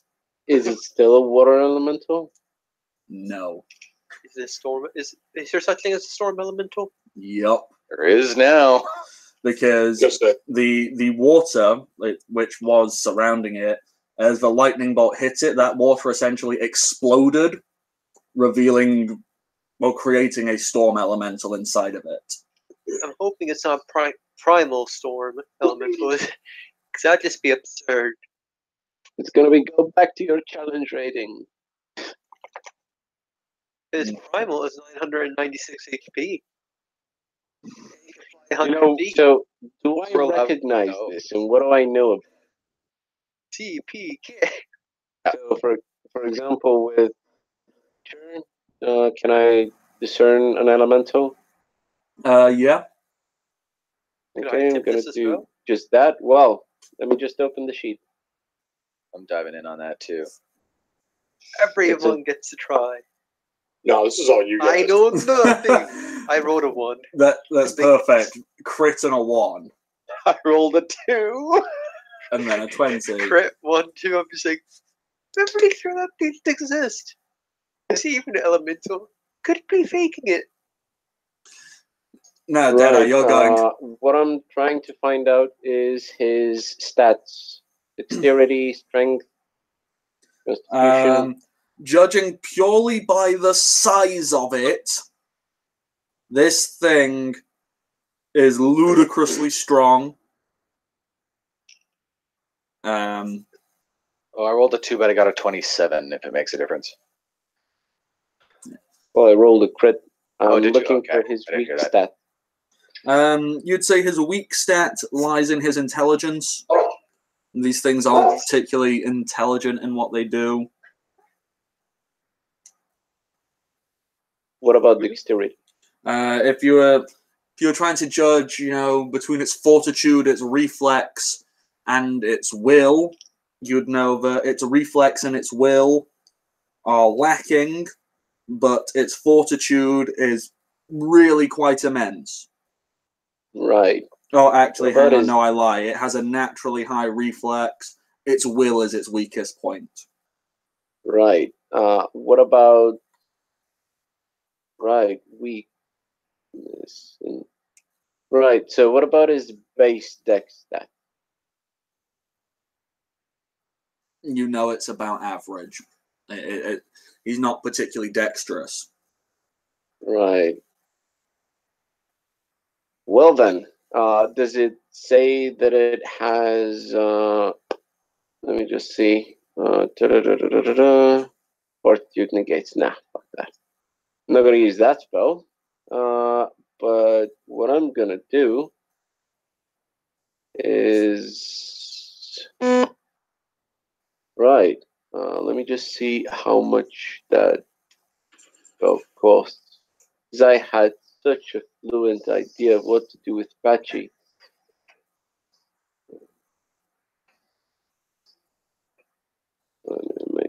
With Spirit and the spell. Come on, load. Oh, it's nah, not gonna work.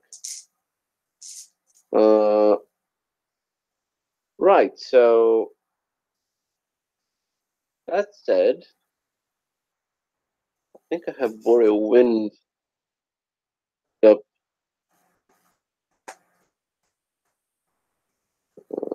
Nope, I don't. Yeah, I actually do.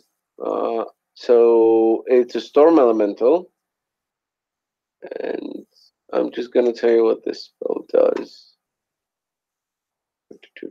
Come on, load.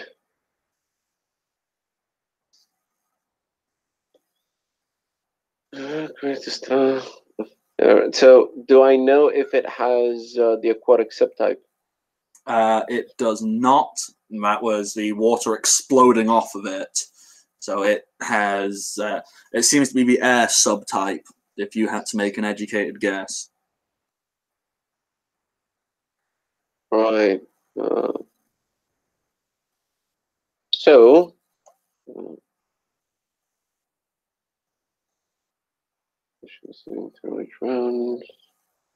So Lyra's gonna cast. Well, first Raga is gonna position himself over here, close to his friend and Lyra. So this is a long distance, 400 feet plus something.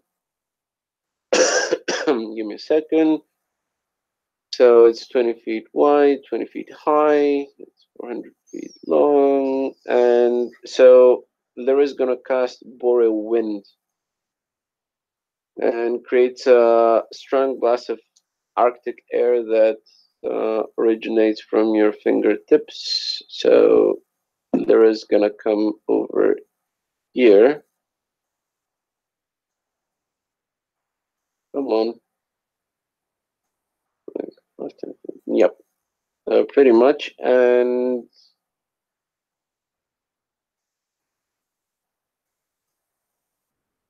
it's gonna aim it in a cone that will drive a straight line. So this is the straight line he's gonna make, which doesn't catch the Nook, but catches the Hydra and catches the water elemental.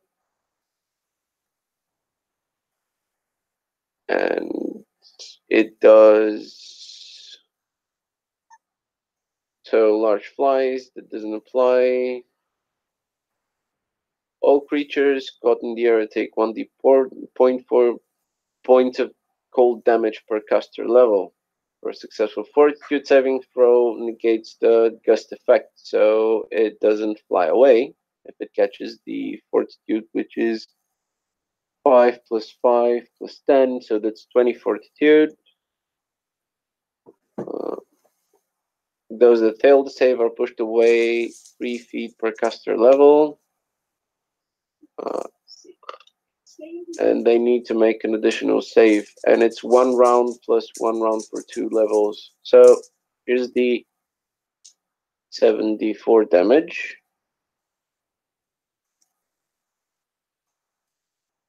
Both the Hydra, and they get to make a 20 fortitude. Okay, so let me check on Mr. Hydra. Hydra got a 24 on its fort save. And the elemental, yikes, 31 on its fort save. Right, and 11 cold damage. I guess the Hydra is not happy with that since it's a fire thing. 1 second.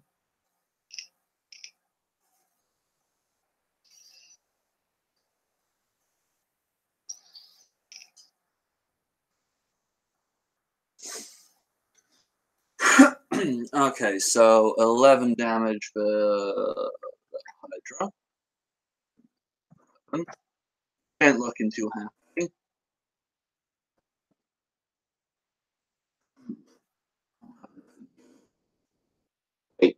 Is it 1d4 times d4? Sorry. Ignore that roll, please. It would be 7d4, not d4 plus 7. Sorry, that's the real damage. Okay, 17. It's not much. Well, it's not much better, but 1s and 2s. Let's just.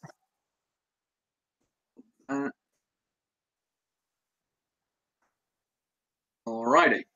And I'm actually being really quite mean to you guys. I'm going to have to blue ball you and call the session there. You'll get your combat next week. Yeah.